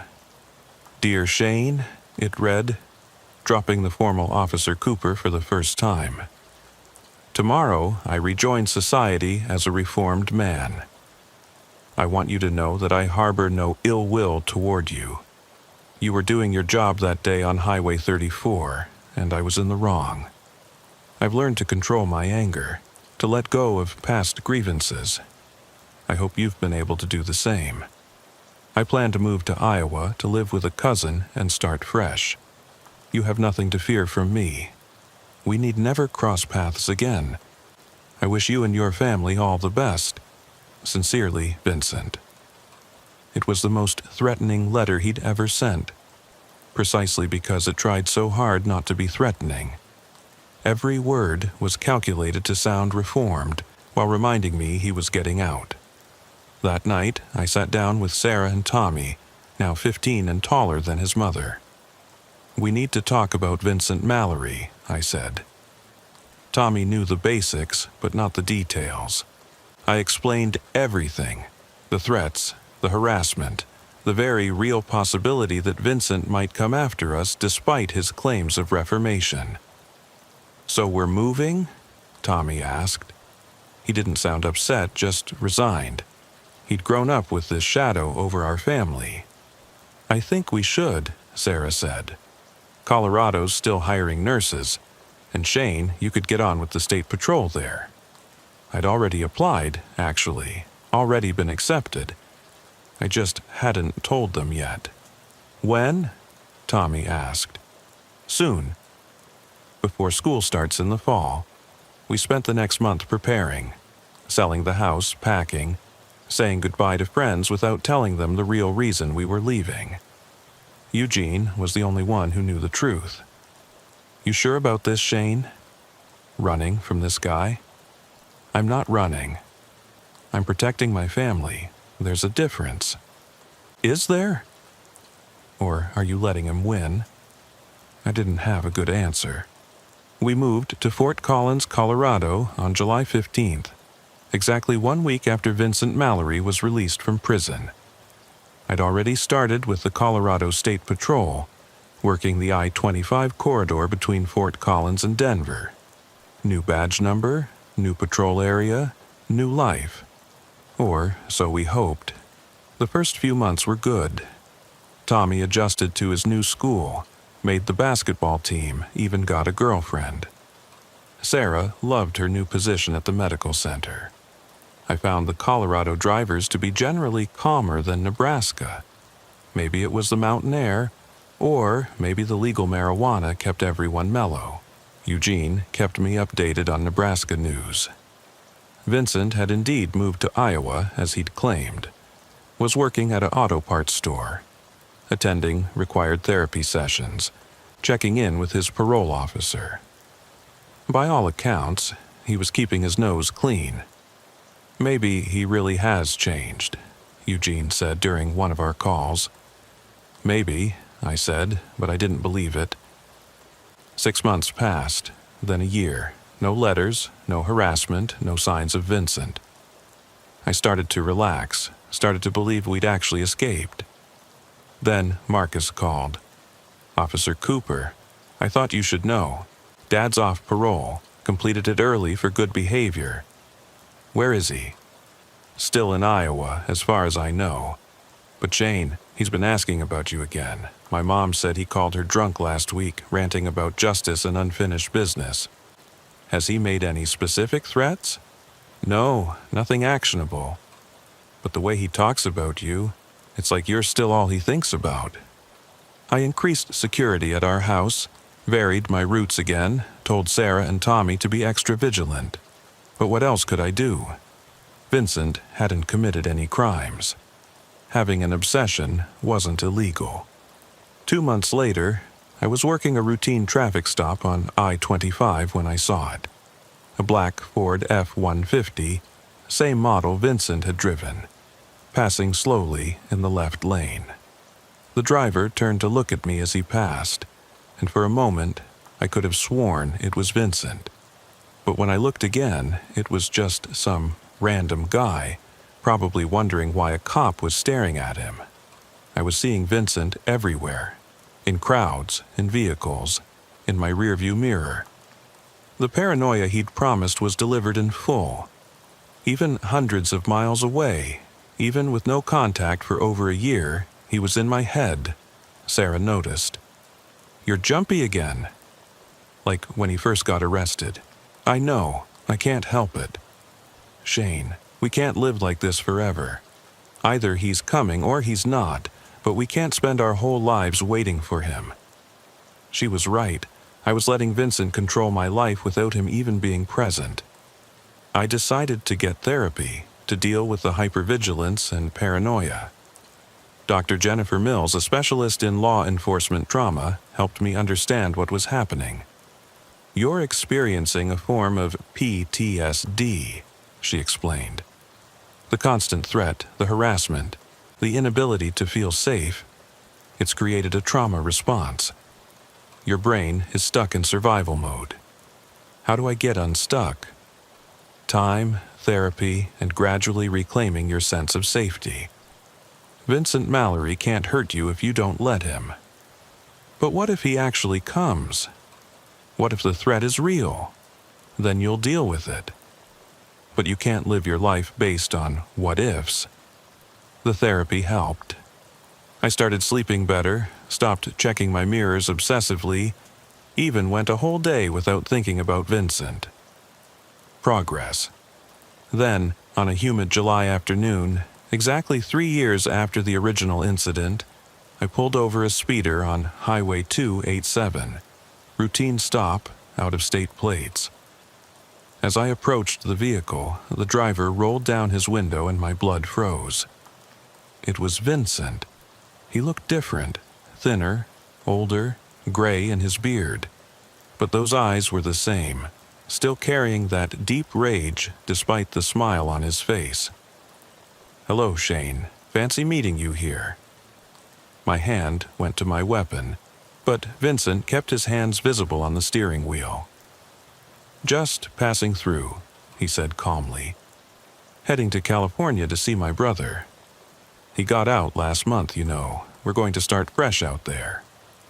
License and registration, I managed to say, trying to keep my voice steady. He handed them over. California license, new address, the car registered in his brother's name. Everything legal. You were doing 70 in a 65, I said. Was I? My mistake. Getting old, I guess. Eyes aren't what they used to be. I ran his information. No warrants, no restrictions on travel. He was free to go wherever he wanted. Beautiful state, Colorado, Vincent said while we waited. You picked a nice place to run to. I didn't run. No? Nebraska to Colorado, right after I got out? Sounds like running to me. It was a career opportunity. He laughed. Sure it was. How's Tommy? Must be what, 18 now? About to graduate? The fact that he knew Tommy's age, that he'd been keeping track, made my skin crawl. Vincent, what are you doing here? I told you, passing through. I-70 was backed up with construction, so I took the scenic route. Pure coincidence running into you. We both knew it wasn't coincidence. He'd found me, tracked me down just to show me he could. His information came back clean. I had no legal reason to hold him. I'm giving you a warning for the speed, I said, handing back his documents. That's very generous, officer. Professional. Just like you were 3 years ago. Vincent, if I see you again, you'll what? Arrest me for driving on public roads? Harass me for exercising my constitutional rights? He smiled wider. I learned a lot in prison. Shane, learned about the law, about my rights, about what you can and can't do. I'm not that angry, impulsive man anymore. Then what are you? Patient. I'm very, very patient. He started his engine. Take care, Shane. Give my regards to your family. Oh, and Shane? That new house of yours? The one on Maple Street? You might want to trim those hedges by the back gate. They're getting overgrown. Someone could hide in them. He drove away before I could respond, leaving me standing on the side of the highway, shaking with rage and fear. He knew where we lived. He'd been to our house. I called it in immediately, but what could anyone do? He hadn't made a direct threat, hadn't committed any crime. Knowing someone's address wasn't illegal. Driving through Colorado wasn't illegal. I raced home, found Sarah and Tommy safe, the house undisturbed. But there, by the back gate, pressed into the dirt, was a fresh footprint. He'd been here. We installed more cameras, motion sensors, even got a dog. A German shepherd named Max, who was trained in protection. Tommy, now old enough to understand the full situation, got his concealed carry permit. Sarah took self-defense classes. We became a fortress. But Vincent never came back. Instead, he played a different game. Every few months, I'd spot his vehicle in random places. Outside a restaurant where we were eating, driving past Tommy's school, parked at a rest stop where I'd stopped. Never close enough to be considered stalking, never long enough to be harassment. Just enough to let me know he was watching. Eugene thought I should retire, move somewhere else, change our names even. He's never going to stop, Shane. This is his life now, tormenting you. But I was done running. No, this is my home, my life. If he wants to waste his following me around, that's his choice. But I'm not giving him any more power over me. The breaking point came a year later. Tommy was away at college, Colorado State, staying close to home. Sarah and I were at a fundraiser for the hospital when Vincent walked in. He was dressed nicely, had a date with him, acted like any other donor. When he saw us, he waved casually as if we were old friends. Sarah grabbed my arm, terrified. "We're leaving," she whispered. "No," I said, "we're not." We stayed, watched Vincent work the room, charm people, He even bid on silent auction items. He was showing me he could be anywhere, any time, that he could invade any part of our lives. When the evening ended, he approached us by the coat check. "Shane, Sarah, lovely event. I had no idea you were supporters of the hospital. My date's a nurse here, small world." His date, a woman in her 40s, smiled uncomfortably, clearly unaware of the history. "Vincent," I said simply. "I wanted you to know," he said quietly while his date got their coats, "that I'm moving to Colorado. Got a job at a shop in Denver. We'll be neighbors. Isn't that nice?" "Vincent." "All legal, Shane. I'm allowed to live wherever I want, work wherever I want, go wherever I want. As long as I don't break any laws, you can't do anything. And I'm never going to break the law again. But I am going to be around, forever. Every happy moment of your life, you'll wonder if I'm watching. Every bad moment, you'll wonder if I caused it.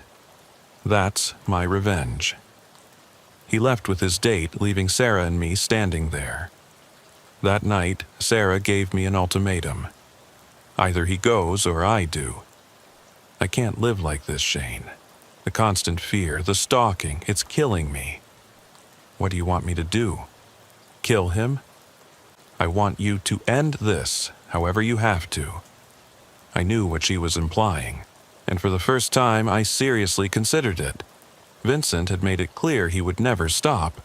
The law couldn't help us. Maybe there was only one solution. But then Marcus called. Vincent's son, now a police officer himself in Kansas. Officer Cooper, my dad's sick. Liver cancer, stage 4. The doctors give him maybe 6 months. Is this real? I saw the scans myself. It's real. He's dying. The news should have brought relief, but it didn't. A dying Vincent with nothing to lose was even more dangerous than a healthy one. Is he getting treatment? He refused it, said he wants to die on his own terms. Vincent called me himself a week later. "Hello, Shane. I suppose you heard about my condition." I did. Funny how life works out. All that planning, all that patience, and my own body betrays me. But Shane, I want you to know something. I'm not going to waste my last months making your life miserable. I don't believe you. I don't expect you to. But it's true. I've made my peace with everything, even with you. Then leave us alone. I will. After one last thing. I want to meet with you, face to face. No weapons, no threats, no games. Just 2 men talking. After that, you'll never see me again. Why would I agree to that? Because if you don't, I'll spend my last months making sure your son never feels safe at college, making sure your wife never feels safe at work. You know I can do it, or you can give me 1 hour and it all ends. I agreed to meet him at a public park in Fort Collins. Broad daylight, lots of witnesses. Eugene came as backup, staying visible but distant. Vincent looked terrible. The cancer had eaten away at him, left him gaunt and pale. He could barely walk to the bench where I waited. "Thank you for coming," he said, breathing heavily. "What do you want, Vincent?" "To explain, to apologize, to end this properly. Then talk." He looked at the mountains in the distance. "You know what I realized when they told me I was dying? That I'd wasted my entire life on anger. Every moment spent tracking you, planning revenge, feeding my rage, all wasted.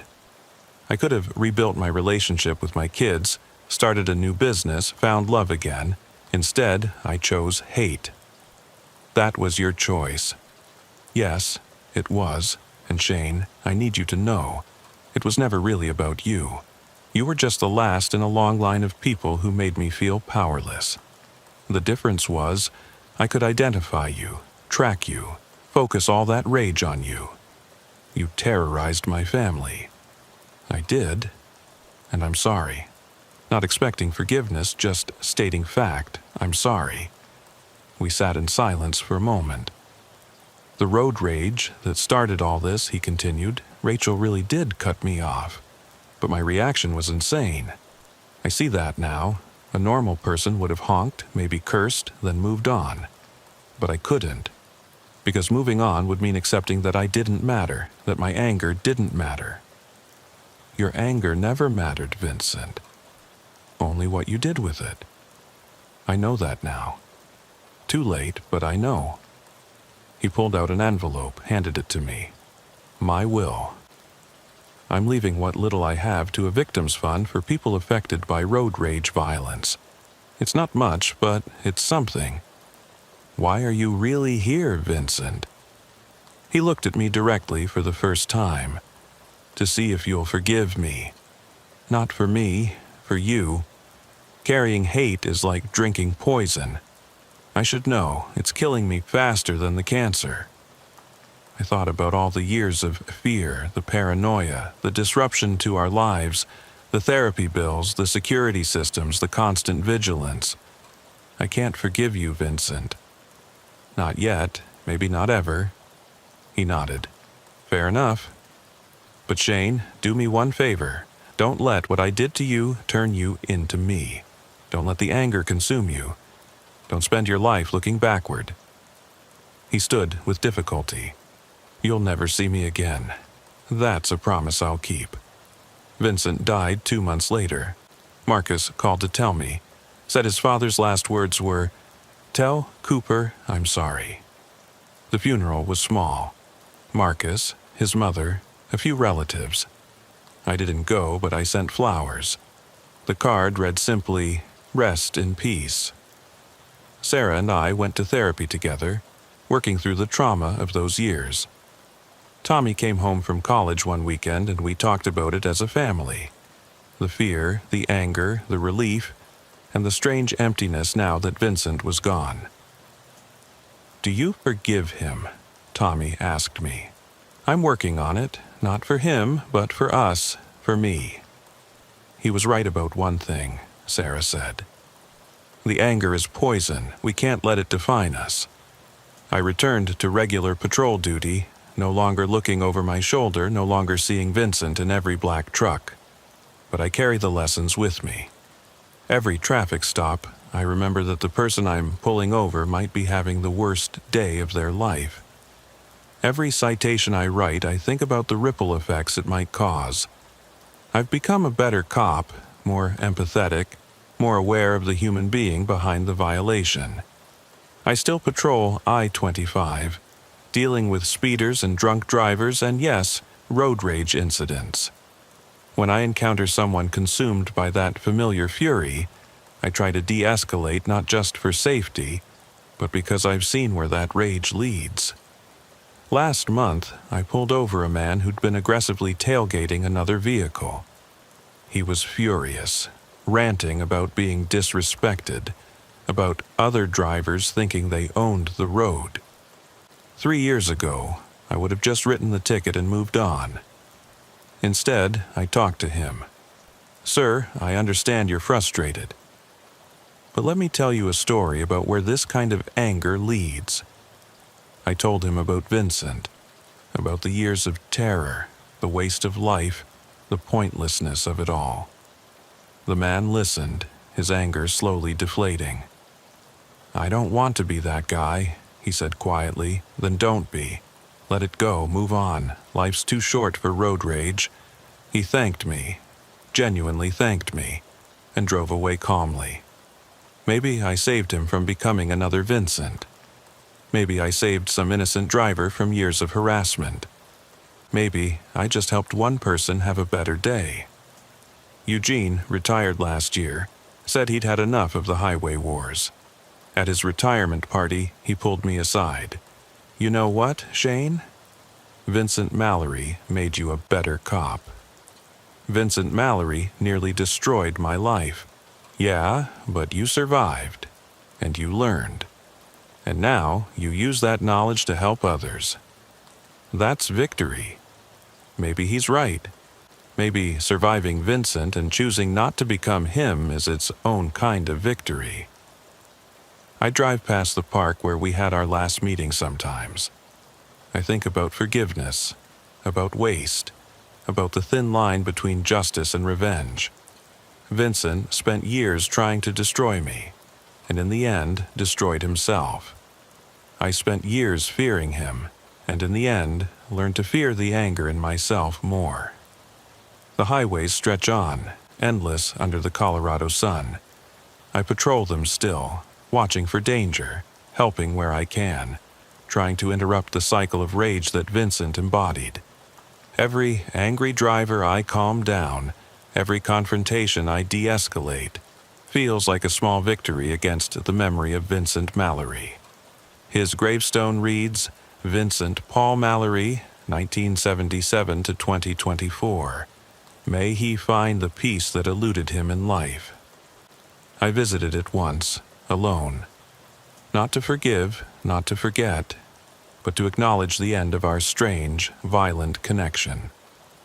I left a single flower, not out of respect, but out of recognition that even the worst of us are human, and every human death diminishes us all. The road rage that started everything seems so small now, so pointless. A moment of anger on a hot July day that spiraled into years of hatred and fear. Rachel Torres moved on with her life, probably never thinks about that day, but for Vincent and me, it defined years of our existence. That's the real tragedy, not the violence or the fear, but the waste. All that energy spent on revenge and protection, attack and defense, when we could have just moved on. But some people can't move on. They get stuck in that moment of rage, reliving it, feeding it, letting it consume them. I'm not stuck anymore. Vincent is gone, and with him, the constant threat that defined so much of my life. But the lessons remain. Every shift, every stop, every interaction is a chance to prevent another spiral, another tragedy, another waste. The radio crackles. Another call, another situation that could go either way. Unit 23 responding, I say, and drive toward whatever comes next, carrying the weight of experience and the hope that maybe, just maybe, I can keep someone else from becoming trapped in the prison of their own rage. Because that's what Vincent taught me in the end, that the real prison isn't the one with bars and walls. It's the one we build in our minds when we can't let go of anger. He died in that prison, but I got free. The fog rolled in thick that October evening, turning Highway 231 into a tunnel of mist and uncertainty. I'd been patrolling this stretch of Alabama highway for 16 years, and autumn fog was as predictable as summer heat. But something about this particular night felt different. Maybe it was the unusual stillness in the air, or maybe after all these years, a trooper develops a sixth sense for when a shift is about to go sideways. My name is Austin Barrett, Alabama State Trooper, Badge 447. I work the night shifts by choice these days, covering the rural highways between Montgomery and Wetumpka. The divorce 3 years ago had left me preferring the solitude of empty roads to the forced cheerfulness of day shift to small talk. Out here, especially after midnight, it's just you, the asphalt, and whatever secrets the darkness holds. That night, October 15th, 2020, I was running speed enforcement on a particularly dangerous curve where Highway 231 meets County Road 73. We'd had 3 fatal accidents there in the past year, all involving excessive speed and that sharp turn that seems to surprise drivers who aren't local. I'd already written 2 citations and given 1 warning when the call came through at 11:47 p.m. Unit 19, this is dispatch. We have a welfare check request, priority 2. I picked up the radio, adjusting my position in the driver's seat. Unit 19, go ahead with details. Elderly male, Harold Pritchard, age 74, residing at 2847 County Road 73. Caller is his neighbor, Joyce Henderson. She reports not seeing Mr. Pritchard for 5 days, mail piling up, vehicle hasn't moved. She's attempted contact multiple times with no response. County Road 73 was just off my current position, maybe 3 miles down a winding path through dense pine forest. I knew the area well enough to know that properties out there were spread far apart, the kind of places where people moved specifically to avoid neighbors. A welfare check on an elderly person after 5 days of no contact wasn't unusual, but it was concerning. Copy dispatch. Any medical history or prior calls to that address? Checking. Mr. Pritchard is a Vietnam veteran. Wife deceased 2018. 1 prior call in 2019, medical assist for a fall, transported and released. No other history. Neighbor states he usually waves when she passes, very routine-oriented. Veterans living alone always warranted extra attention in my book. Too many of them suffered in silence, too proud to ask for help, until it was too late. I'd done enough welfare checks over the years to know that the routine-oriented ones were actually the most concerning when they broke pattern. Unit 19 responding. ETA approximately 5 minutes.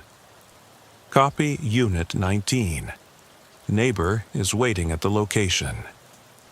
I pulled onto County Road 73, my headlights cutting through the fog that seemed to thicken with every mile from the highway. The road was poorly maintained, more patches than original asphalt, with no center line and barely enough width for 2 vehicles to pass. The county had been promising to repave it for 3 years, but rural roads were always last priority. The Pritchard property was marked by a rusted mailbox that had seen better days. The numbers 2847 barely visible in reflective tape that was peeling at the corners.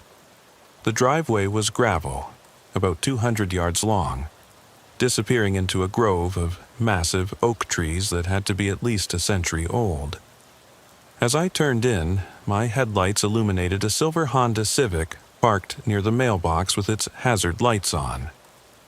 A woman got out as I approached, probably mid-60s, wearing a quilted jacket over what looked like nurse's scrubs. She walked toward my cruiser with the kind of purposeful stride that suggested someone used to being in charge. I recognized the type immediately. Retired medical professional. Probably the unofficial caretaker for half the elderly residents in the area. "Officer Barrett," she called out as I exited my vehicle. "Yes, ma'am. You must be Miss Henderson. Joyce, please." "Thank you for coming so quickly. I'm really worried about Harold. This just isn't like him at all." I grabbed my flashlight and notepad, studying Joyce Henderson in the cruiser's headlights.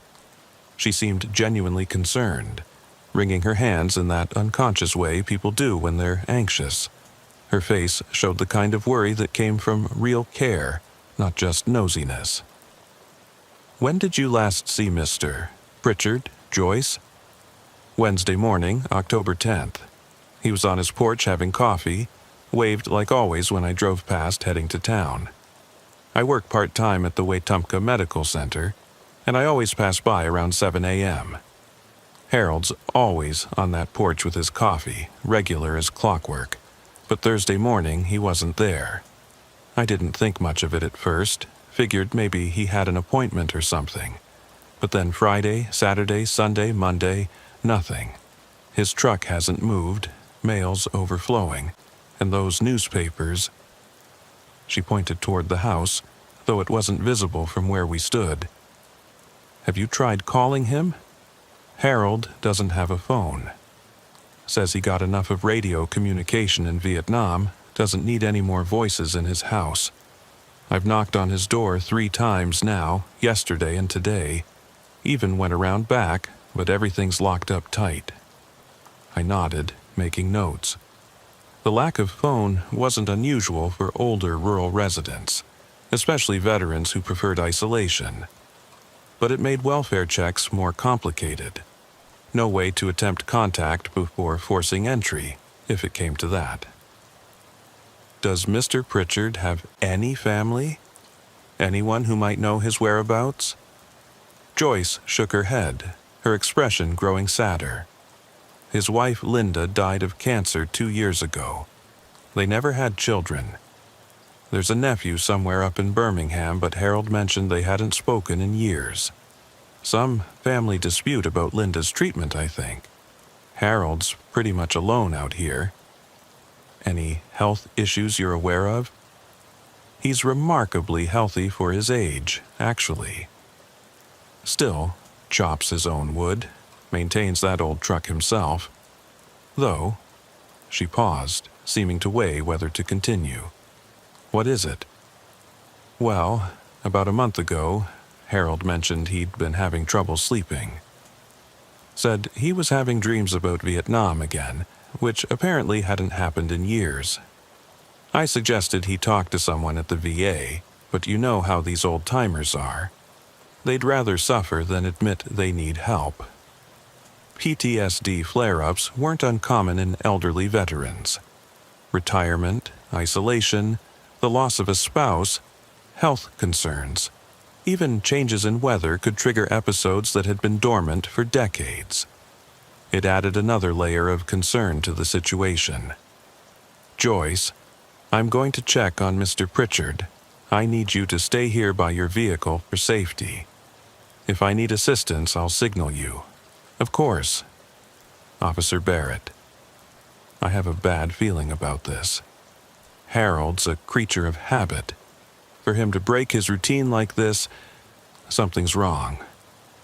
I drove up the gravel driveway, the sound of rocks pinging against the undercarriage loud in the quiet night. The fog was thinner under the oak canopy, but the darkness was almost complete, my headlights creating a tunnel of light ahead. The driveway curved twice before opening into a clearing where the house sat. It was a modest, single-story ranch, probably built in the 1970s, with vinyl siding that had once been white, but had aged to a dingy gray. A covered porch ran the length of the front, with 2 rocking chairs positioned to face the driveway. Harold's truck, a 1995 Ford F-150 in faded blue, sat under a carport attached to the right side of the house. As Joyce had said, newspapers were scattered on the porch, still in their plastic bags. I counted 5 of them. The porch light was off, unusual for a rural property where that light was often the only crime deterrent. But there was a faint glow from inside the house, possibly from a back room. I parked my cruiser strategically, angled so the headlights illuminated the front door while giving me cover if needed. I approached the house carefully, my hand instinctively resting near my service weapon. 16 years of experience had taught me that welfare checks could go sideways quickly. You never knew what you might find: a medical emergency, a crime scene, a confused elderly person with a weapon, or, sometimes, worst of all, someone who'd been dead for days. The first thing I noticed was the smell. Not the smell of death. I knew that odor too well, but something else. Chemical, like cleaning products, but mixed with something organic and sweet. It was faint but distinct, seeming to come from the house itself. I knocked firmly on the front door, using my flashlight to tap loudly. Mr. Pritchard, this is Trooper Barrett with the Alabama State Police. We're conducting a welfare check. Your neighbor is concerned about you. Silence, not even the sound of a television or radio from inside. I knocked again, harder this time. Harold Pritchard? Sir, I need you to respond if you can hear me. Just let me know you're okay. Nothing. But then I heard something, or thought I did. A faint sound from inside, like something being moved or shifted. It was hard to tell over the sound of crickets and the distant hum of insects that filled the Alabama night. I tried the doorknob, locked, as expected. I walked around the left side of the house, my flashlight beam sweeping across windows. All the curtains were drawn tight, unusual for someone living alone in a rural area. Most folks out here didn't bother with curtains. especially Harold's generation, who figured privacy came from distance, not fabric. The side of the house revealed nothing useful, all windows locked and covered. But as I rounded to the back, my flashlight caught something odd on the ground. Lines of what looked like salt or white powder across the back door threshold and along the windowsills. My grandmother used to do something similar, an old Southern tradition meant to keep evil out. But this looked fresh, recently laid. The back door was solid wood with a deadbolt, no glass to peer through. I continued my circuit of the house, finding more of those salt lines at every potential entry point. Someone had methodically sealed every door and window with these barriers. The question was whether they were trying to keep something out or keep something in. Returning to the front, I had a decision to make. I had an elderly resident who hadn't been seen in 5 days, hadn't collected mail or newspapers, whose vehicle hadn't moved, and who wasn't responding to repeated attempts at contact. The strange salt lines and chemical smell added to my concern. In my judgment, these circumstances justified forced entry for a welfare check. I returned to Joyce, who was still waiting anxiously by her car. "Ma'am, Mr. Pritchard isn't responding, and given the circumstances, I'm going to make entry to check on his welfare. I need you to stay here. If you hear me call for help, call 911 immediately." "Oh God, you think something's happened to him?" "I don't know yet, ma'am. But I need to check. Do you know if Harold owns any firearms? He has his service rifle from Vietnam, I think. Saw it once when I helped Linda clean out their garage for a yard sale. But Harold's not violent, officer. He's the gentlest soul you'd ever meet. Gentle souls could still be dangerous when confused or frightened, especially combat veterans with PTSD. I returned to my cruiser and called dispatch. "Dispatch, Unit 19. I'm making forced entry for welfare check at 2847 County Road, 73. Resident unresponsive, 5 days of no contact. Send a backup unit to my location. Copy Unit 19. Unit 7 is en route. ETA approximately 15 minutes. 15 minutes was a long time if something went wrong, but typical for rural response times. I couldn't wait. If Harold was having a medical emergency, every minute counted. I retrieved the ram from my trunk, a small battering ram we carried for forced entries. The front door was solid, but the frame was old wood that had seen decades of Alabama humidity. It gave way on the third strike, the door swinging inward with a crack of splintering wood. The smell hit me immediately, much stronger now. Definitely chemicals. Bleach, ammonia, something else I couldn't identify, and underneath it that sweet stomach turn slightly. I drew my weapon, holding it at low ready, and stepped into the house. "Mr. Pritchard, State Police. I'm entering your home to check on your welfare. Please respond if you can hear me." The living room was to my right, dimly lit by a single lamp in the corner. What I saw made me pause. The room was immaculate, but not just clean. It was arranged with military precision. Every book on the shelf was aligned perfectly, spines exactly even. Magazines on the coffee table were fanned out at precise angles. Even the throw pillows on the couch were positioned with mathematical exactness. But it was the walls that truly caught my attention. They were covered in maps, dozens of them. Some looked military. Tactical maps with markings and notations. Others were local, showing the area around the house with various points marked in red ink. And there were lists, written in neat handwriting, dates and times and observations. October 1st, 0800 hours. Unfamiliar vehicle passed. White sedan, partial plate. October 3rd, 1430 hours. Joyce stopped, normal check-in, stayed 12 minutes. Harold had been conducting surveillance on his own property, documenting every movement, every visitor. The detail was obsessive. paranoid even. This wasn't just PTSD. This was someone in a serious mental health crisis. I moved deeper into the house, weapon still drawn but pointed down. The hallway was dark, but I could see light coming from under a door at the end, probably the master bedroom. The chemical smell was strongest here, making my eyes water slightly. Harold, it's Trooper Barrett. I'm here to help. Please let me know you're okay. A sound from behind the bedroom door, definite movement now. Someone was in there.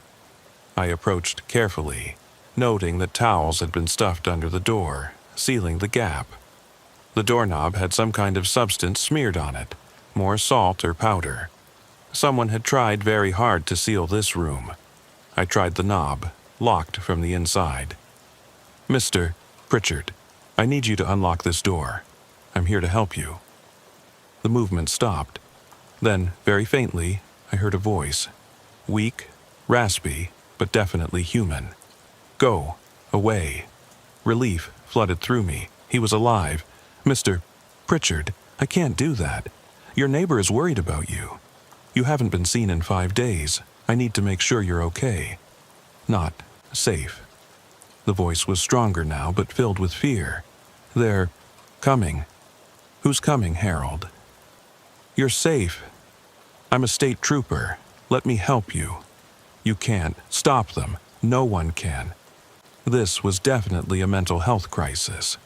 Harold was paranoid, possibly delusional, but he was alive and talking, which meant I could potentially de-escalate without forcing entry to the bedroom. Harold, my name is Austin Barrett. I'm alone except for Joyce, your neighbor. There's no one else here. You're safe. Can you unlock the door so we can talk face to face? There was a long silence. Then I heard movement again, shuffling footsteps approaching the door. The lock clicked, but the door didn't open. Harold, step back, his voice said. Need to see you're real.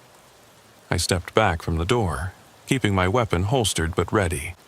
The door opened a crack, and I saw an eye peering out, bloodshot, exhausted, fearful. It's just me, Harold. Trooper Barrett, can I come in?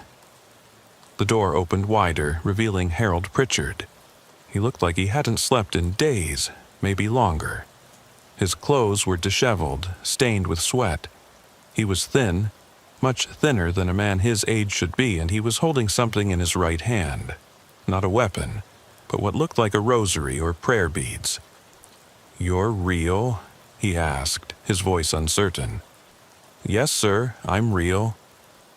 Harold, when's the last time you ate something? Had some water? He looked confused by the question, as if eating and drinking were foreign concepts. Don't know. Days. Been watching. Waiting. Waiting for what, Harold? His eyes darted around the room behind him, then back to me. For them. They come at night, through the walls, through the air. I sealed everything, but they still get in. Harold, there's no one here but us. You're having an episode. It might be related to your PTSD. We need to get you some help. No. He stepped back, fear flashing across his face. No hospitals. No doctors. That's where they are. That's where they wait. I needed to calm him down, get him talking rationally. Okay, no hospitals. How about we just sit and talk for a bit? Joyce is really worried about you.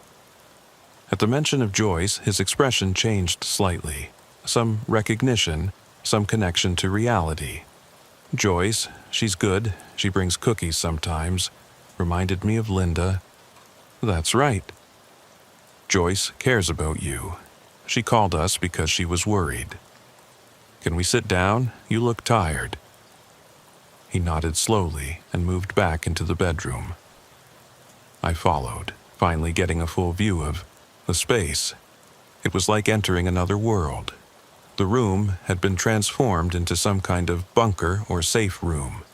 Aluminum foil covered the windows completely. More salt lines crossed the floor in patterns. Food supplies were stacked in one corner, canned goods, water bottles, MRES that looked military issue. And on every surface were more of those detailed logs, documenting sounds, sights, even smells. But what concerned me most was Harold himself.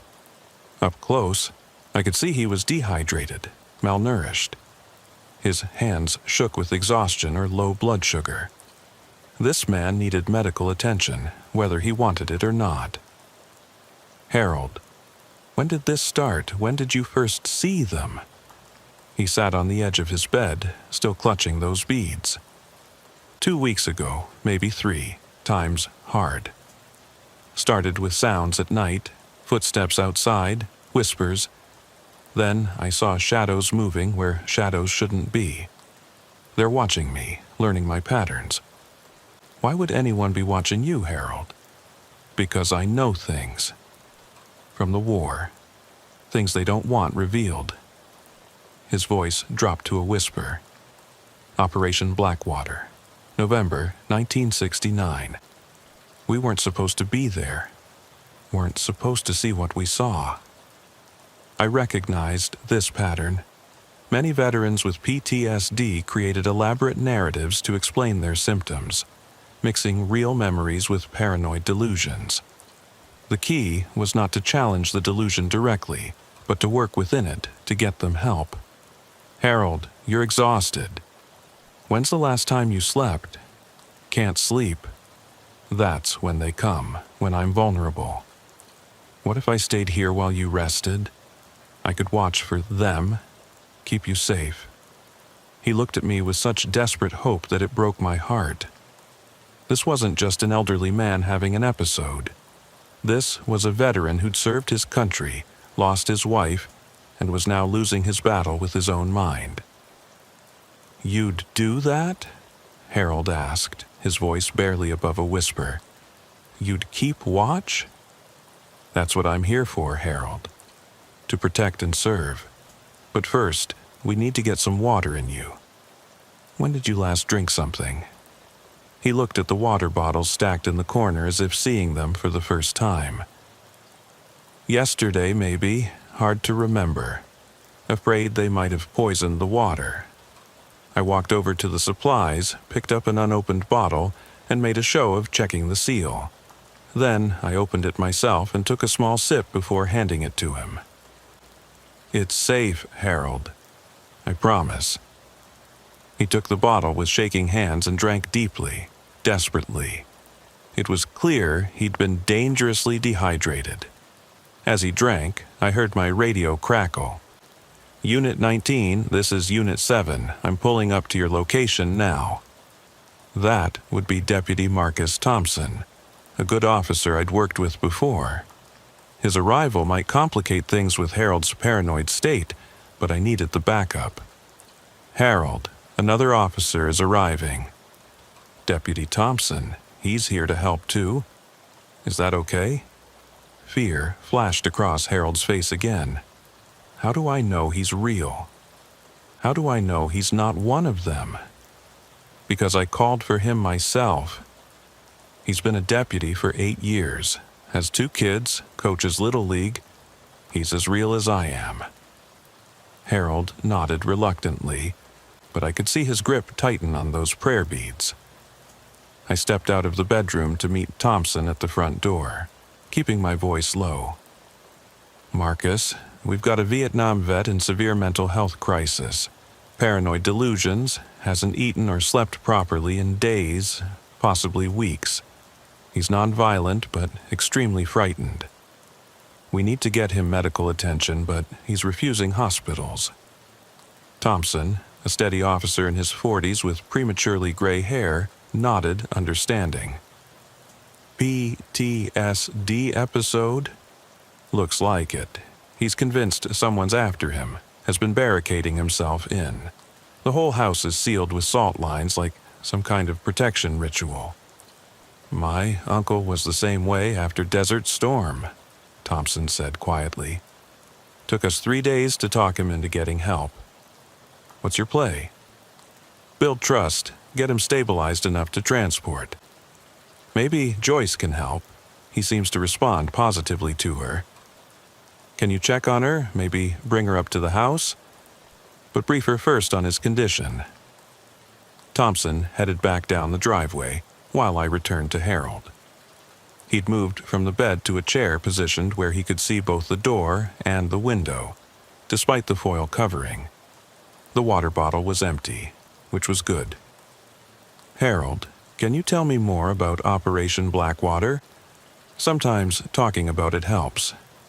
He looked at me suspiciously, then seemed to decide I was trustworthy enough. Classified operation, Laos border. We weren't supposed to be there. Congress didn't know. November 12th, 1969.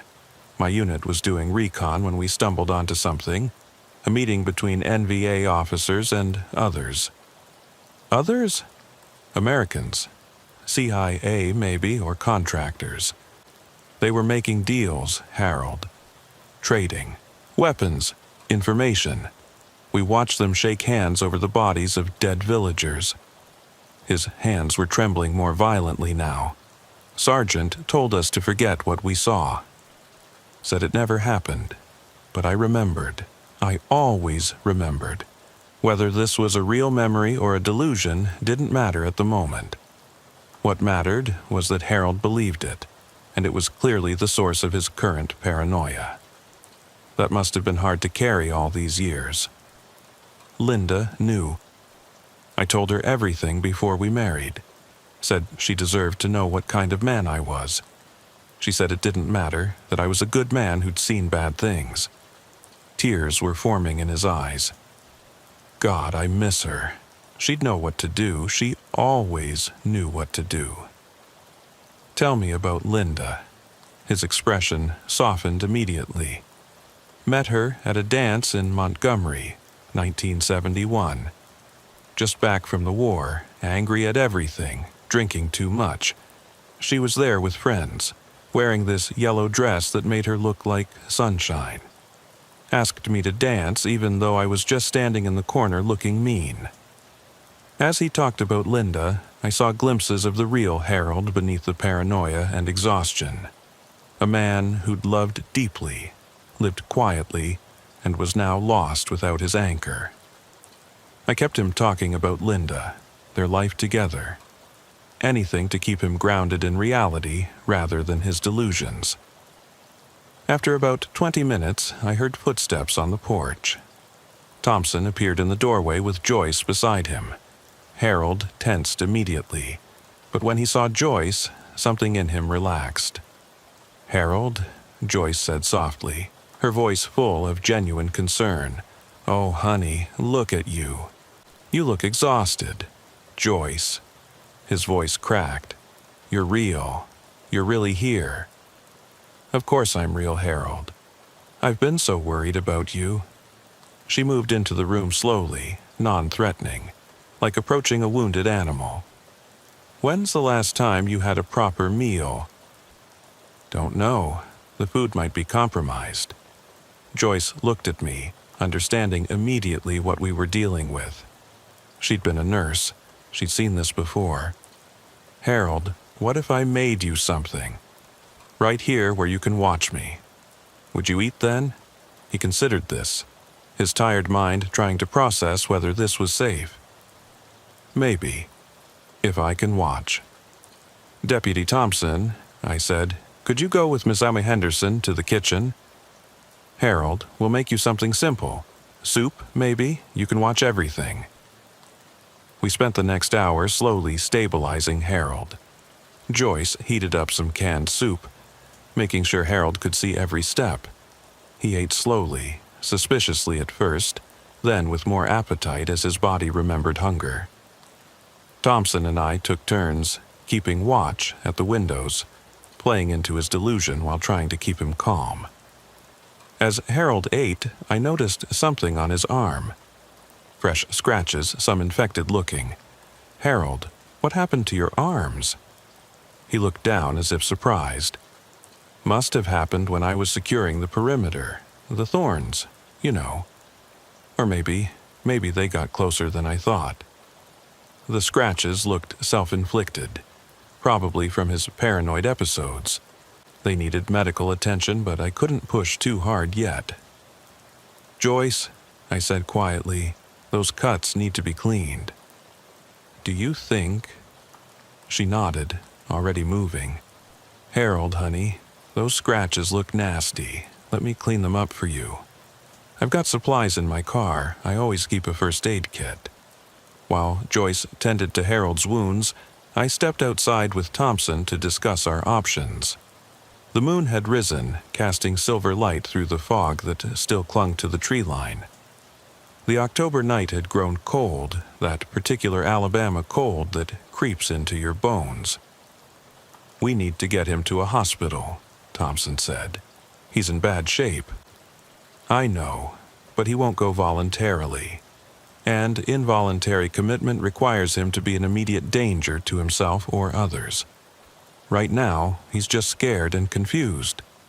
Those scratches look self-inflicted. Isn't that enough? Maybe. But if we force it and he fights, it could make things worse. Let me call dispatch, see if we can get a mental health crisis counselor out here." I made the call, but the nearest crisis counselor was in Montgomery, at least an hour away if they were even available. Rural Alabama didn't have the resources for mental health emergencies that cities did. We were mostly on our own. When I went back inside, Joyce had cleaned and bandaged Harold's arms. He looked better, more present, though still exhausted. The food and water were helping, bringing him back from the edge somewhat. "Harold," I said, sitting down across from him, "you need proper rest, and those cuts need professional medical attention. Some of them look infected. I told you, no hospitals. What about the VA clinic in Montgomery? It's not a hospital, just a clinic. They know how to help veterans who are struggling." He shook his head, but I could see him wavering. The paranoia was fighting, with exhaustion and the basic human need for help. "Harold," Joyce said gently, "what would Linda want you to do?" That stopped him. He looked at Joyce with such pain in his eyes that it was hard to watch. She'd want me to get help. She always said I was too stubborn for my own good. She was right, wasn't she?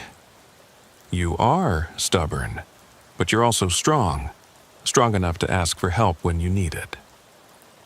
Harold was quiet for a long moment, then looked at me. "If I go, will you stay with me? Make sure they're really doctors.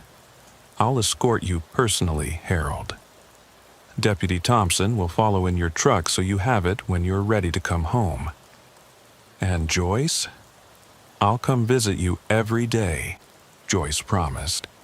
"Bring you some of my famous chocolate chip cookies, the ones Linda's recipe inspired, remember?" Harold finally nodded, the fight going out of him. "Okay, but if they're not real doctors, if they're part of it—" "They're real, Harold. I promise you, they're real and they want to help." Getting Harold ready to leave took another hour. He insisted on packing certain items, his military documents, a photo of Linda, those prayer beads. He sealed up his house with an elaborate ritual, involving checking every window and door 3 times. Throughout it all, Thompson and I remained patient. This wasn't just about getting him medical care. It was about preserving whatever dignity and control he had left. As we prepared to leave, Harold stopped at his front door and looked back at his house. "I built that back deck myself," he said quietly. "Linda wanted somewhere to watch the birds. Took me 3 months, but I got it just right. She loved sitting out there in the mornings. It's a beautiful deck, Harold. It'll be here when you get back.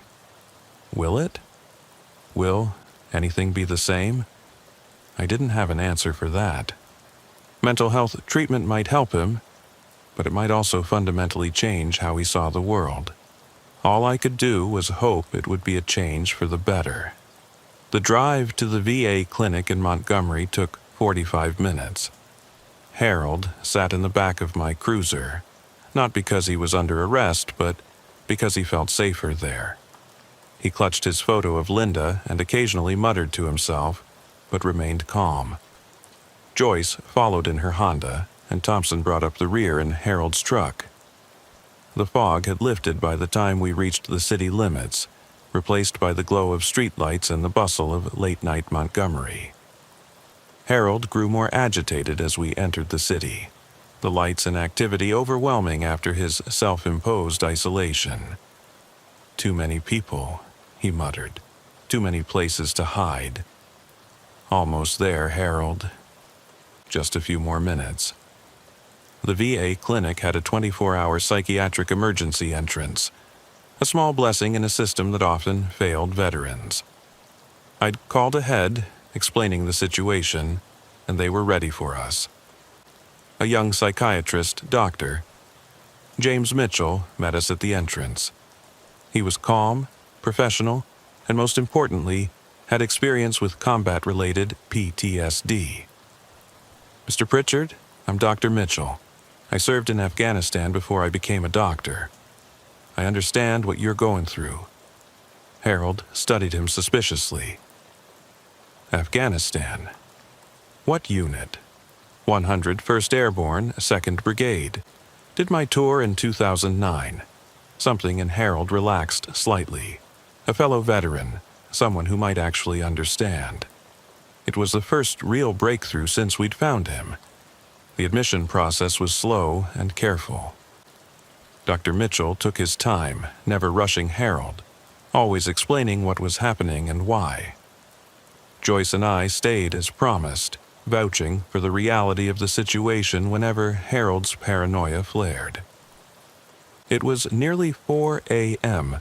when Harold was finally admitted to the psychiatric ward for evaluation and treatment. He looked small in the hospital gown, vulnerable in a way that his paranoid vigilance had hidden.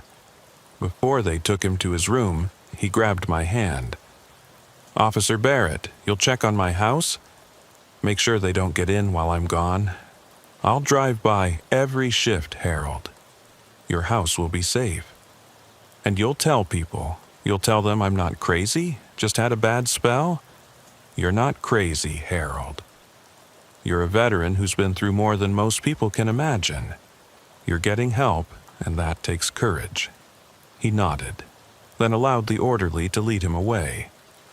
Joyce was crying quietly, and even Thompson looked affected. We'd spent hours with Harold, seen him at his most vulnerable, and somehow we'd all become invested in his recovery. Outside the clinic, as dawn was breaking over Montgomery, Joyce thanked us. "You handled that so well. Most cops would have just dragged him out." "He didn't need dragging out," I said. "He needed understanding. Besides, that's part of the job people don't see. It's not all traffic stops and arrests. Sometimes it's just helping someone who's lost find their way back." "Will he be okay?" she asked. "I hope so. The VA has good programs for PTSD. With medication and therapy, he might be able to manage it, but he'll need support when he gets out. He'll need to know he's not alone." Joyce nodded firmly. "He won't be. Linda would never forgive me if I let him face this alone. That's what neighbors do, right? We look out for each other." As I drove back to my patrol area, the sun rising over the Alabama countryside, I thought about Harold and all the veterans like him scattered across these rural counties. Men and women who'd served their country, came home broken, and tried to hold themselves together with pure willpower until they couldn't anymore. My radio crackled with a routine traffic stop request, pulling me back to the regular world of state trooper duties, but I made a mental note to check on Harold's house that evening, to keep my promise. Because sometimes the most important part of law enforcement isn't enforcing the law at all. It's just keeping the promises you make to people who have no one else to trust. 2 weeks passed before I saw Harold again. True to my word, I'd driven by his house every shift, checking that everything remained secure. Joyce had been going daily to air out the place and collect mail. The house stood empty but waiting, like it knew its owner would return. During those 2 weeks, I couldn't shake Harold's story about Operation Blackwater. Something about the specificity of his details, the date, the location, nagged at me. On my day off, I found myself at the library in Montgomery, searching through old newspaper archives and declassified military documents. Most Vietnam operations from that period were still classified or heavily redacted, but I found enough to make me wonder. There had been a Sergeant William Blackwater who served in the area Harold mentioned. He died in 1985 in what was listed as a hunting accident. 3 other members of his unit had died in the following years: car accident, suicide, overdose. Only Harold and 1 other man, Dwight Simmons, were still alive from that patrol unit. Dwight was in a nursing home in Mobile, advanced dementia. Coincidence? Probably. But it made me think about how much of Harold's paranoia might have been rooted in real experiences, real fears that had festered for 50 years. On a Thursday afternoon, I got a call from Dr. Mitchell at the VA. Harold was being discharged the next day, and he'd specifically requested that I be there. "He trusts you, Doctor," Mitchell explained. "That's not common with paranoid PTSD. Your presence would help with the transition." So, on Friday, October 30th, I arranged my shift to be available for Harold's discharge. The VA clinic looked different in daylight, less institutional and threatening than it had seemed that foggy night 2 weeks ago. Joyce was already there when I arrived, holding a tin of cookies as promised. Harold emerged from the psychiatric ward looking like a different man. He'd gained weight, his clothes were clean and pressed, and most importantly, the wild fear in his eyes had been replaced by something calmer, though still watchful. The medication and therapy had clearly helped, though I could see he was nervous about leaving the structured environment of the hospital. "Officer Barrett," he said, extending his hand. "Thank you for coming." "Just Austin is fine, Harold. How are you feeling?" "Better? Clearer?" Dr. Mitchell says the medication is helping balance things out. The paranoia, it's still there, but quieter. Like it's behind glass now instead of screaming in my ear. Dr. Mitchell joined us, carrying a folder of discharge papers. Harold's made excellent progress. We've got him on a regimen that's working well, and he'll have weekly therapy sessions here at the clinic. The important thing is maintaining the routine and taking the medication consistently. "I want to apologize," Harold said suddenly, looking at all of us, "for the trouble I caused, for making you come out in the middle of the night, for being difficult." "You have nothing to apologize for," Joyce said firmly. "You were sick, Harold. No different than if you'd had a heart attack or the stroke. You needed help, and you got it. We drove back to Harold's house in a small convoy, just like we'd left 2 weeks ago. Harold rode with me this time in the front seat, watching the familiar countryside roll by. The October trees were in full autumn colors now, the hills painted in browns and golds, and the occasional flash of red from a maple.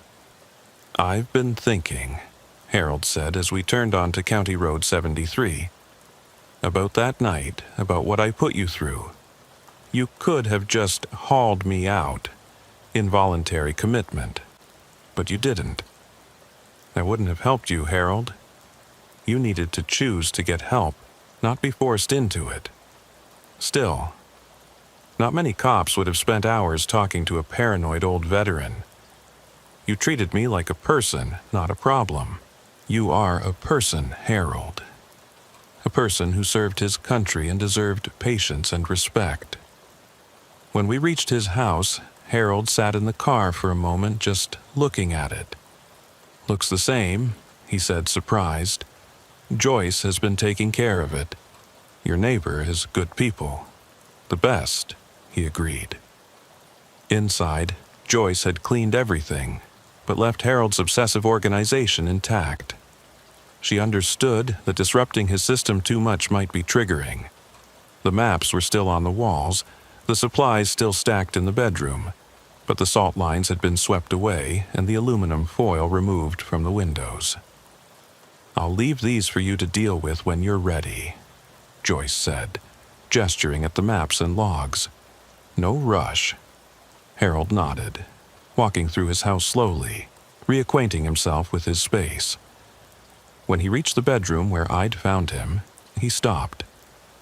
I remember being so certain they were coming. It felt completely real.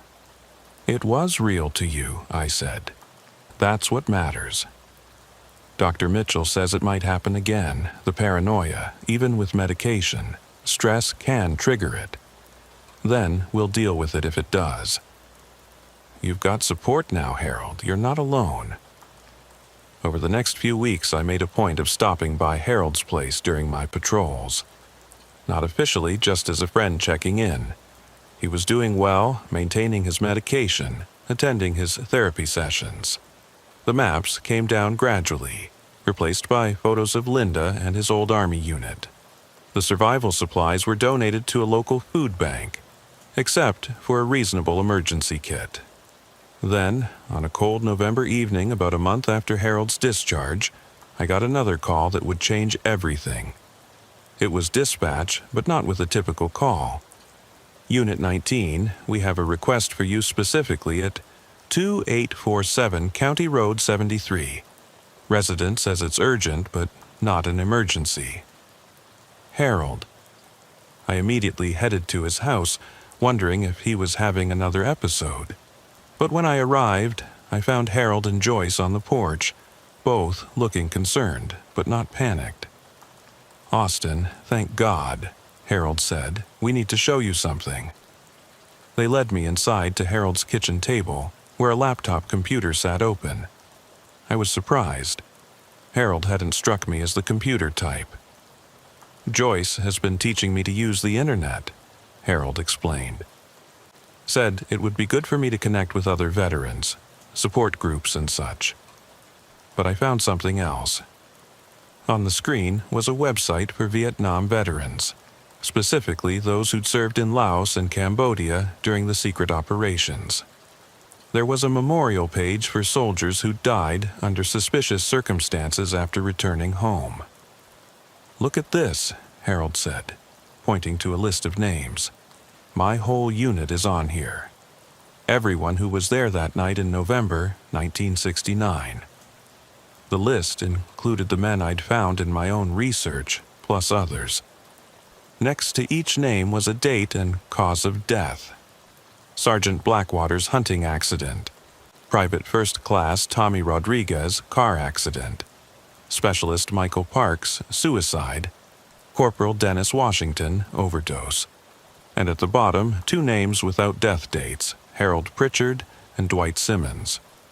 "Harold, this could just be—" "There's more," he interrupted, clicking to another page. It was a scanned document, partially declassified, from 1970. Operation Blackwater was mentioned, though most of the text was redacted. But what was visible confirmed Harold's story. A patrol unit had witnessed an unauthorized meeting between U.S. intelligence assets and NVA officers. "I wasn't imagining it," Harold said quietly. "It happened. We saw what we weren't supposed to see."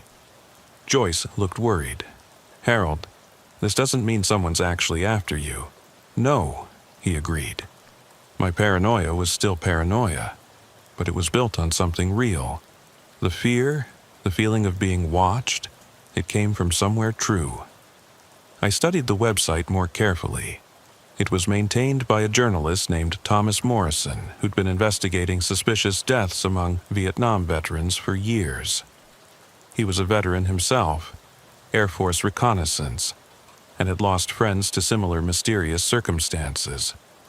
There was a contact form, and Harold had already filled it out. "Harold, are you sure you want to pursue this? I need to know the truth, Austin. Was my unit targeted? Were my friends murdered to keep them quiet? I owe it to them to find out. This could trigger another episode. The stress. I know. Dr. Mitchell and I have talked about it, but I can't live my whole life afraid of my own mind. And now I have support, I have medication, I have people who will help me stay grounded. 2 days later, Morrison called Harold back. He was excited to find another surviving witness and wanted to interview Harold. The interview took place at Harold's house, with Joyce and me present at Harold's request. Morrison was professional, respectful, and clearly knowledgeable about the shadow operations of Vietnam. He was in his 60s, gray-haired, with the bearing of someone who'd seen too much but hadn't let it break him. Harold told his story calmly, matter-of-factly, without the paranoid edge that had consumed him before. He spoke about that night in November 1969, about seeing American intelligence officers meeting with NVA commanders, about the executed POWs, about 50 years of living with the secret. "You're the first living witness to confirm this operation," Morrison said. "The documents I have are so redacted they're almost useless, but your account fills in the gaps." "What do you think happened to my unit?" Harold asked. Morrison was quiet for a moment, choosing his words carefully. "I can't prove anything, but the pattern is suspicious. 7 men from one 8-man patrol, all dead within 15 years of returning home, most from accidents or suicides. Statistically, that's highly improbable. So, someone did kill them, or someone was very interested in making sure they never talked about what they saw. The CIA was running a lot of black operations in that area, things that would have been highly illegal and politically devastating if exposed." Harold nodded slowly, processing this. I watched him carefully for signs of paranoid thinking, but he seemed to be handling it well. The medication and therapy had given him the tools to separate real concerns from delusional ones. "Mr. Pritchard," Morrison said, "I'd like to write about this. Not just your story, but the whole unit's story. Would you be willing to share more details?" Harold looked at Joyce, then at me. We both nodded encouragingly. "Yes," Harold said, "but I want the families of my unit members to know first. They deserve to hear it from me, not read it in some magazine." Over the next week, Harold and I tracked down the families of his deceased unit members. Some were easy to find, others required help from Morrison's research network. Harold called each one personally, explaining what he'd witnessed, what he believed had happened to their loved ones. The responses varied. Some families were grateful for answers after decades of questions. Others were angry that Harold had kept silent for so long. A few didn't believe him at all, preferring to think their loved ones' deaths were just tragic accidents. Tommy Rodriguez's widow, Maria, now in her 70s and living in Texas, had the strongest reaction. "Tommy was different after he came back," she said over the phone. "Paranoid, always looking over his shoulder. He said he'd seen something he shouldn't have, but he'd never tell me what. The night before he died, he called me from a payphone, said he loved me and the kids, said if anything happened to him, it wasn't an accident. The next day, his car went off a bridge. No skid marks, no mechanical problems. Just drove straight off." Michael Park's sister had a similar story. Michael was going to testify about something. He'd contacted a congressman, said he had information about illegal operations in Vietnam. 2 days before his meeting, he supposedly overdosed. But Michael didn't use drugs. "Never had, never would. He was murdered. I've always known it." These conversations took a toll on Harold. Each one brought back memories. Survivor's guilt, the weight of being the only one left who could tell the truth. But he persevered, determined to honor his fallen comrades. One evening, as we sat on his back porch watching the sunset, Harold showed me something he'd been keeping secret. It was a small notebook, weathered and worn, hidden in a false bottom of an old ammunition box. "I wrote down everything," he said, opening it to reveal pages of neat handwriting. Names, dates, locations. Every detail I could remember about that night and what happened after. I thought if they killed me, at least there'd be evidence. The notebook was incredibly detailed. Harold had documented not just the operation, but strange occurrences afterward. Unmarked cars following him, phone calls with no one on the line, encounters with men asking questions about his service. It read like the paranoid delusions I'd found him experiencing. Except these entries were from the 1970s and 80s, long before his recent breakdown. "Harold, this is evidence of systematic harassment, possibly stalking. Why didn't you report it?" To who? The same government that was doing it? Besides, they were subtle. Never enough to prove anything, just enough to remind me they were watching. I thought about all the veterans I'd encountered over the years, men and women who seemed paranoid, who claimed the government was watching them. How many of them had real reasons for their fear? Morrison's article was published 3 weeks after his interview with Harold. It appeared in a national veterans magazine with a circulation of over 100,000.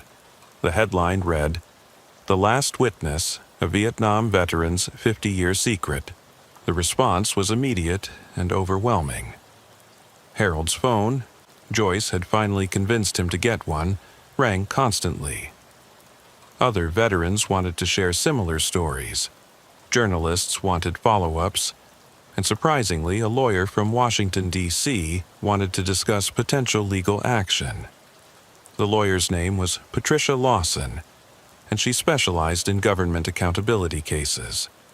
She flew down to Montgomery to meet with Harold, bringing with her a team of researchers who'd been investigating similar cases for years.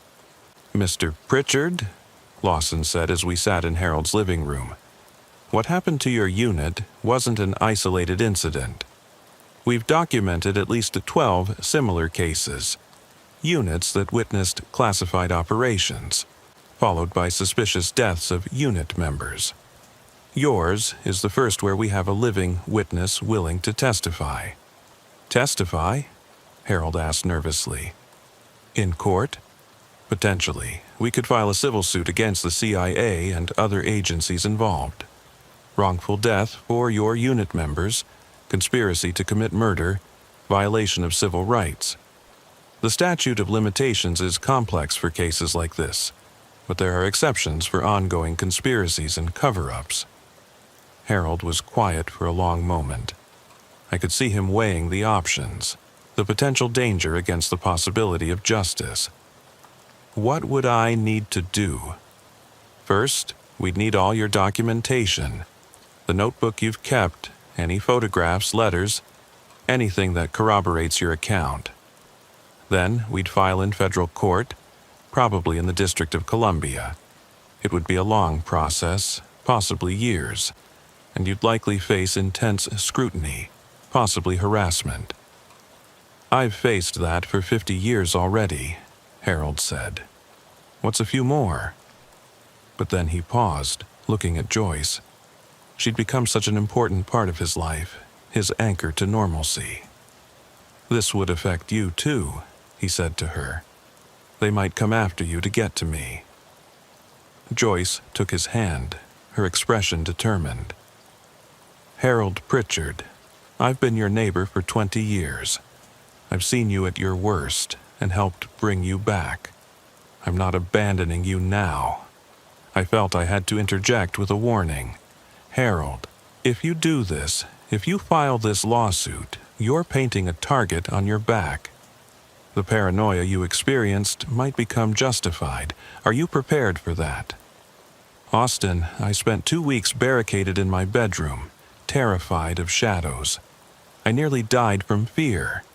If there's a chance that my unit's families can get justice, that the truth can finally come out, isn't that worth the risk?" Only you can answer that. Harold made his decision that night. He would pursue the lawsuit, but carefully, with security measures in place. Lawson's firm would provide protection if needed, and I promised to increase my patrols past his house. As we prepared for what would likely be a long legal battle, Harold seemed more at peace than I'd ever seen him. The secret that had poisoned his life for 50 years was finally in the open. Whether justice would follow remained to be seen, but at least the truth was no longer his burden to carry alone. "You know what Linda would say?" Harold asked me one evening as we went through his documentation with Lawson's team. "What's that?" "She'd say it's about damn time.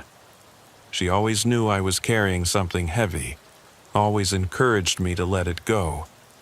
I just wish she was here to see this." "She'd be proud of you, Harold." "I hope so. I really hope so." The investigation was expanding rapidly. Lawson's team had found patterns in the deaths, connections to known CIA operations, even evidence of a specific unit within the agency tasked with maintaining operational security regarding classified Vietnam operations.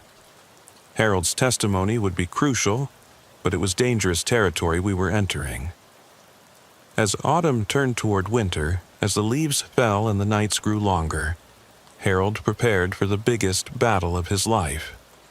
Not against the NVA in a jungle 50 years ago, but against his own government in a courtroom. The paranoid veteran I'd found that October night was becoming something else. A witness, an advocate, a seeker of truth. The welfare check that had started as a routine call had become something much larger. Harold's story was no longer just about one man's mental health crisis. It was about systematic murder, government cover-ups, and the price of keeping dangerous secrets. And I, a simple state trooper who'd just been trying to help an elderly veteran, found myself deep in the middle of it all. The journalist who'd interviewed Harold was named Thomas Morrison. No relation to me, just one of those coincidences that happen. He was a Vietnam veteran himself, had served in the Air Force running reconnaissance flights over Laos. His interest in Harold's story wasn't just professional, it was personal. He'd lost friends to mysterious accidents after the war, too. Morrison's article about Harold and Operation Blackwater was published 3 weeks after the interview in a national veterans magazine. The response was immediate and overwhelming. Harold's phone, Joyce had convinced him to finally get one, rang constantly. Other veterans wanted to share their stories. Journalists wanted follow-ups, and surprisingly, a lawyer from Washington, D.C., wanted to discuss potential legal action. "Legal action?" Harold asked when he told me about the call. We were sitting in his living room, which had been transformed from the paranoid bunker I'd first seen into something more normal. Family photos had replaced the tactical maps, though Harold still kept one map of the local area on the wall. "For emergencies," he said with a self-aware smile. "The lawyer says there might be grounds for a civil suit," Harold explained. "Against the CIA, or whoever was responsible for the systematic elimination of my unit. Wrongful death, conspiracy, violation of civil rights." "Harold, that's a dangerous path to go down. These people, if they're still around, they've proven they're willing to kill to protect their secrets." "I know. That's why I wanted to talk to you about it. And there's something else." He pulled out a manila envelope, weathered and old. "I've been holding on to this for 50 years. Never told anyone about it, not even Linda." Inside the envelope were photographs. Black and white, grainy, but clear enough to see what they depicted. American soldiers shaking hands with NVA officers, money changing hands. And in the background of one photo, bodies. American soldiers by their uniforms, lying in rows. "Jesus, Harold, you've had evidence this whole time." took them with my personal camera. Sergeant Blackwater didn't know. I developed them myself when I got back to base. Hid them ever since. I was too scared to show anyone. Thought they'd kill me immediately if they knew these existed. Why show me now? Because I'm 74 years old, Austin. If they want to kill me, they better hurry up. And because I trust you. You saved my life. And more importantly, you gave me back my dignity when everyone else would have written me off as a crazy old vet. I studied the photographs more carefully. They were damning, no question. But they were also 50 years old, and proving their authenticity would be challenging. Harold, if you go public with these, there's no going back. Your quiet life here will be over. My quiet life almost killed me. Maybe it's time for some noise. The next few weeks were a whirlwind. Harold's lawyer, a sharp woman named Patricia Lawson, who specialized in government accountability cases, flew down from D.C. to examine the photographs. She brought with her a forensic photography expert who confirmed the images were authentic, taken with a camera model common in 1969, showing no signs of manipulation. "Mr. Pritchard," Lawson said after reviewing everything, "these photographs, combined with your testimony and the suspicious deaths of your unit members, constitute significant evidence of government misconduct. We can file this case, but I need you to understand the risks." "I understand, but I need to do this. For Blackwater, Rodriguez, Parks, Washington, all of them. They deserve justice, even if it's 50 years late." The lawsuit was filed in federal court on January 15, 2021. Harold Pritchard versus United States Government, Central Intelligence Agency, and unknown persons. It made national news immediately. Vietnam vet sues CIA over unit's mysterious deaths, read the headlines. The response was swift. Within days, Harold's house was under surveillance again. This time, it wasn't subtle. Black SUVs parked openly on County Road 73, men in suits photographing everyone who visited Harold. They wanted him to know he was being watched, wanted him to be afraid. But Harold had changed since that October night I'd found him. The medication kept his paranoia manageable, and having Joyce, me, and now a legal team supporting him made him feel less alone. He responded to the surveillance by sitting on his porch each morning, waving at the SUVs while drinking his coffee. "Let them watch," he told me. "I've got nothing to hide anymore." The preliminary hearings were held in Montgomery. I attended when I could, sitting in the gallery as Harold testified about that night in 1969, about the systematic deaths of his unit, about 50 years of living in fear. He was calm, articulate, and credible. The photographs were entered into evidence, despite government lawyers arguing they were inadmissible due to their age and unclear provenance. Then, in February, Dwight Simmons, Jr. called Harold with urgent news. His father had died in the night, but not before having one final moment of clarity. The nurses had recorded it on video at Dwight Jr.'s request. In the video, Dwight Sr. was propped up in his hospital bed, eyes clear for the first time in months. "Harold Pritchard is telling the truth," he said clearly. November 12, 1969. "We saw American intelligence officers execute 3 POWs who'd witnessed the weapons deal. Sergeant Blackwater took photographs. I saw him do it. They killed our unit to keep us quiet. Harold and I are the last ones left, and I'm dying. The truth needs to be told." He passed away 2 hours after making the recording. The video changed everything. Here was corroborating testimony from another witness, recorded on his deathbed, traditionally given special weight in legal proceedings. The government's lawyers asked for a continuance to review this new evidence. During the break-in proceedings, Harold received a visitor at his house. I was there when the man arrived, tall, gray-haired, wearing an expensive suit but looking haggard. He introduced himself as Robert Sterling, retired CIA, though he showed no official identification. "Mr. Pritchard, I'm here unofficially to discuss your case." "Unofficially?" Harold asked. "Then officially get off my property. Please, just hear me out. What happened to your unit was wrong.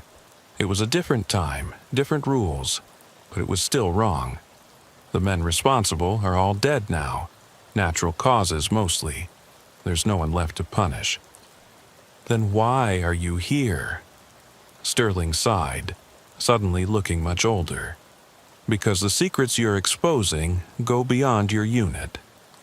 That operation you witnessed was part of something much larger. If this goes to trial, if all the evidence comes out, it won't just be ancient history being exposed. Current operations, current assets could be compromised. That's not my problem," Harold said firmly. "No, but it could become your problem. The agency has long memories and longer reaches. Even retired, even discredited, we protect our own." "Is that a threat?" I asked, my hand moving instinctively toward my service weapon. Sterling looked at me with tired eyes. "No, Officer Barrett. It's a reality. I'm here to offer Mr. Pritchard a settlement. Full admission of wrongdoing, sealed records, and substantial compensation for the families of his deceased unit members. All he has to do is drop the public lawsuit." "How substantial?" Harold asked. $5 million per family. $50 million total, including you and Dwight Simmons' estate. It was a staggering amount. Harold was quiet for a long moment, and I could see him wrestling with the decision. "I need to think about it," he finally said. "You have 48 hours. After that, the offer is withdrawn, and the full weight of the United States government's legal team will be brought to bear. You're a brave man, Mr. Pritchard, but bravery won't win against unlimited resources." After Sterling left, Harold, Joyce, and I sat in Harold's kitchen, the same table where he'd shown me the photographs months earlier. $50 million, Joyce said quietly. "That could help a lot of families." "But it would also bury the truth forever," Harold countered. "Sealed records mean no one ever learns what really happened." "Harold," I said carefully, "you've already won in a way. You've proven you weren't paranoid, that your unit was murdered. The CIA just essentially admitted it. Maybe that's enough. Is it? What about the next unit that sees something they shouldn't? What about accountability?" We talked long into the night, going over the options. Harold called Patricia Lawson, who advised him that the settlement offer was probably the best outcome he could hope for. The government had infinite resources for legal battles and could tie this up in court for years. Harold also called the families of his deceased unit members, the ones he could find. Most were grateful for any acknowledgement of what had happened to their loved ones. They'd spent decades wondering about the suspicious deaths, and now they had answers.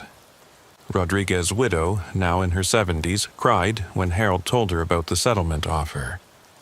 "Tommy always said something would happen to him because of what he saw." I thought it was the PTSD talking. To know he was right, that he was murdered.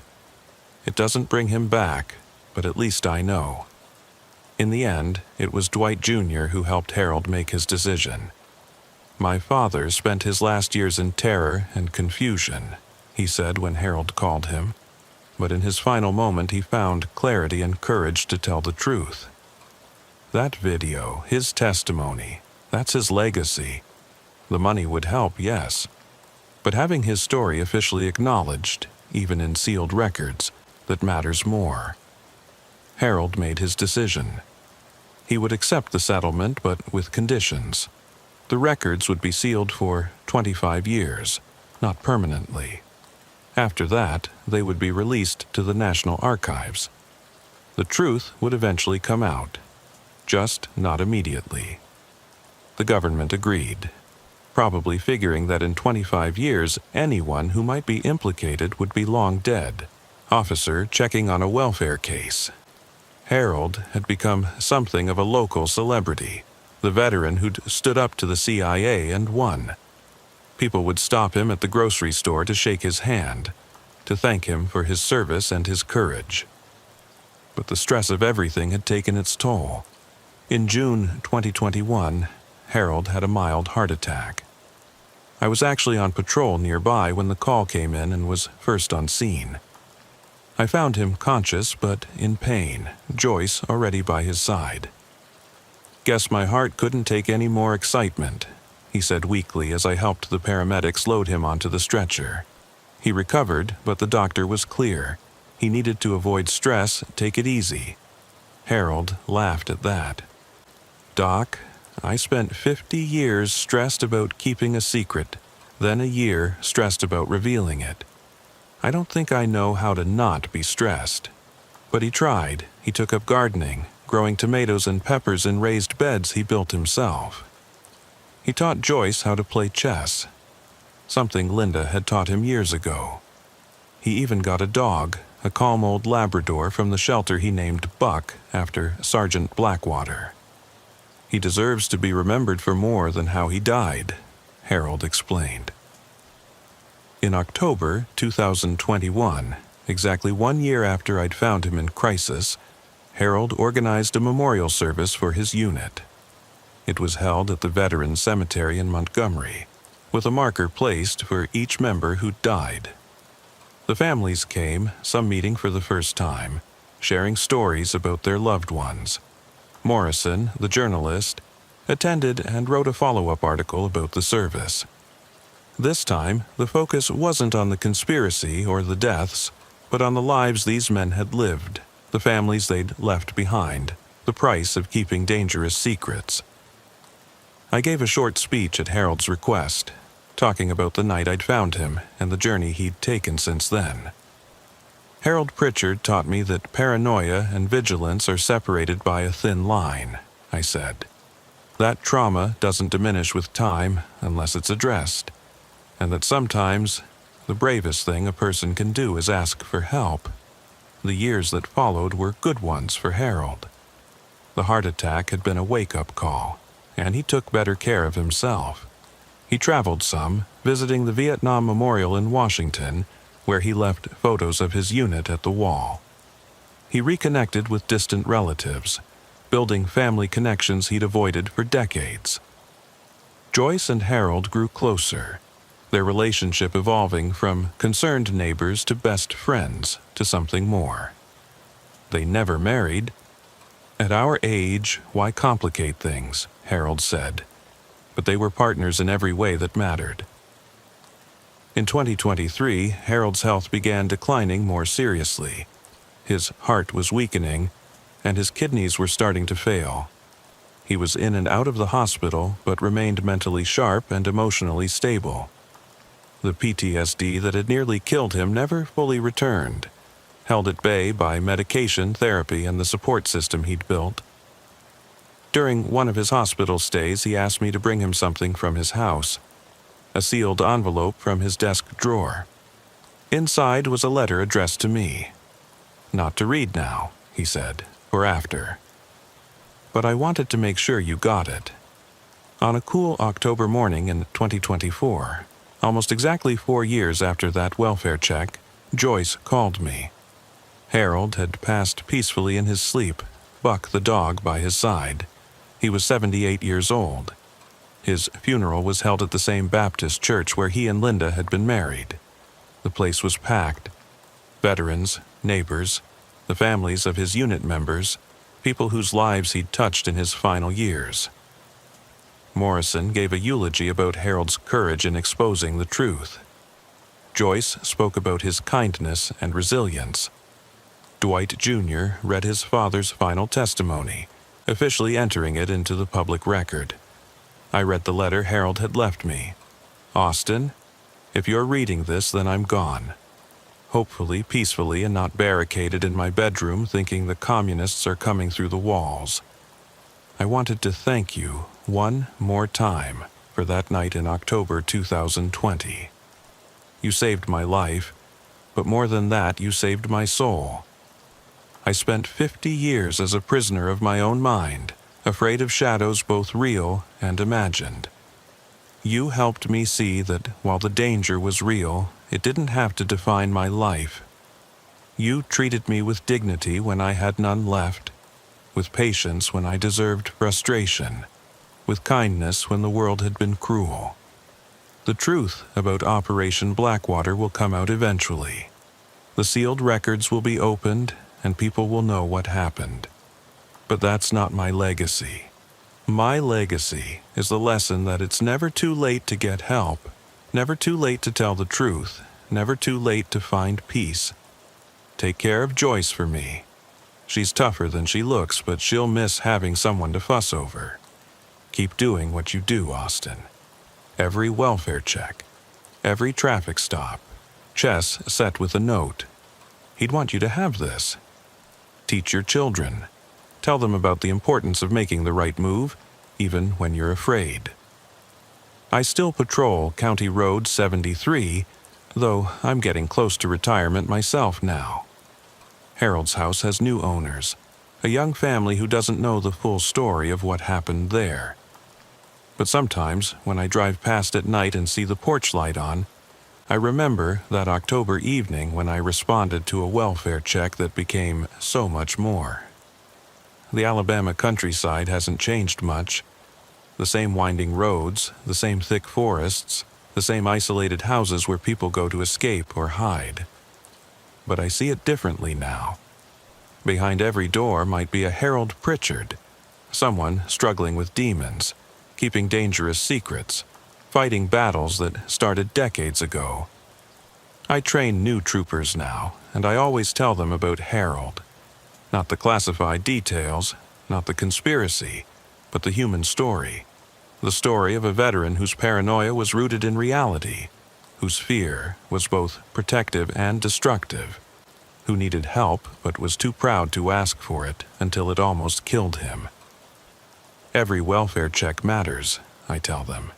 You're not just checking if someone's alive. You're checking if they're really living. And sometimes, with patience and compassion, you can help them find their way back from whatever darkness has claimed them.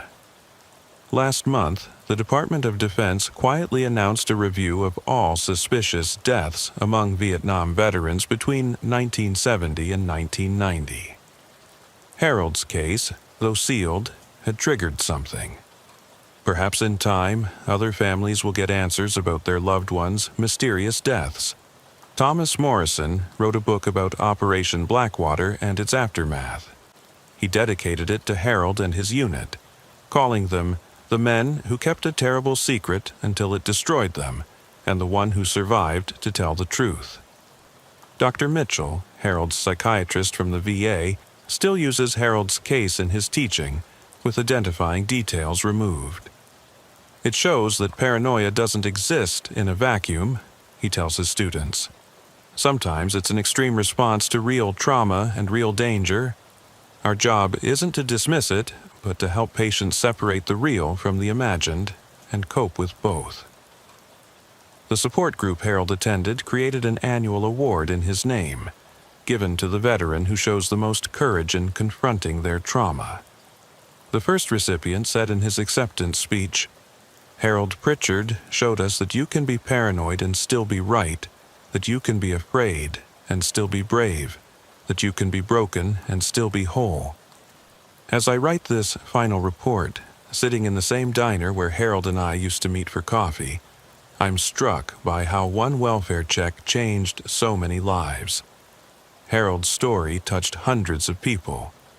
Veterans who found courage to seek help, families who finally got answers about their loved ones, and one state trooper who learned that sometimes the most important part of the job isn't enforcing the law, but simply being human. The fog still rolls in on October evenings, making the highways treacherous and turning familiar roads strange. When it does, I think of that night, approaching Harold's house not knowing what I'd find. I think of the smell of fear and chemicals, the maps on the walls, the photographs hidden for 50 years, and the terrified veteran who just needed someone to see him as more than his disease. Harold Pritchard died free.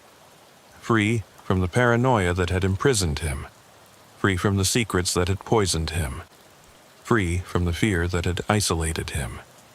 He died surrounded by friends, his truth told, his unit honored, his life redeemed. That's the final entry in the welfare check of Harold Pritchard. Case closed, but never forgotten. Because every time I respond to a welfare check now, every time I encounter someone in crisis, I carry Harold's lesson with me. That inside every person, barricaded by fear, might be someone worth saving. A story worth hearing, a truth worth telling. The highways of Alabama stretch on into the darkness, endless and winding. I patrol them still, older now, wiser perhaps, certainly more aware of the hidden battles being fought behind closed doors. And sometimes on quiet nights when the radio is silent and the road is empty, I think I can feel Harold riding along, reminding me to see the person, not the problem, to offer dignity in the face of indignity, to never give up on someone just because they've given up on themselves. That's Harold's true legacy, not the conspiracy he exposed or the settlement he won, but the reminder that every person deserves compassion, every story deserves to be heard, and every welfare check might be an opportunity to save not just a life, but a soul. Rest in peace, Harold Pritchard. Your watch is over, your truth is told, and your lesson lives on in every welfare check I'll ever make.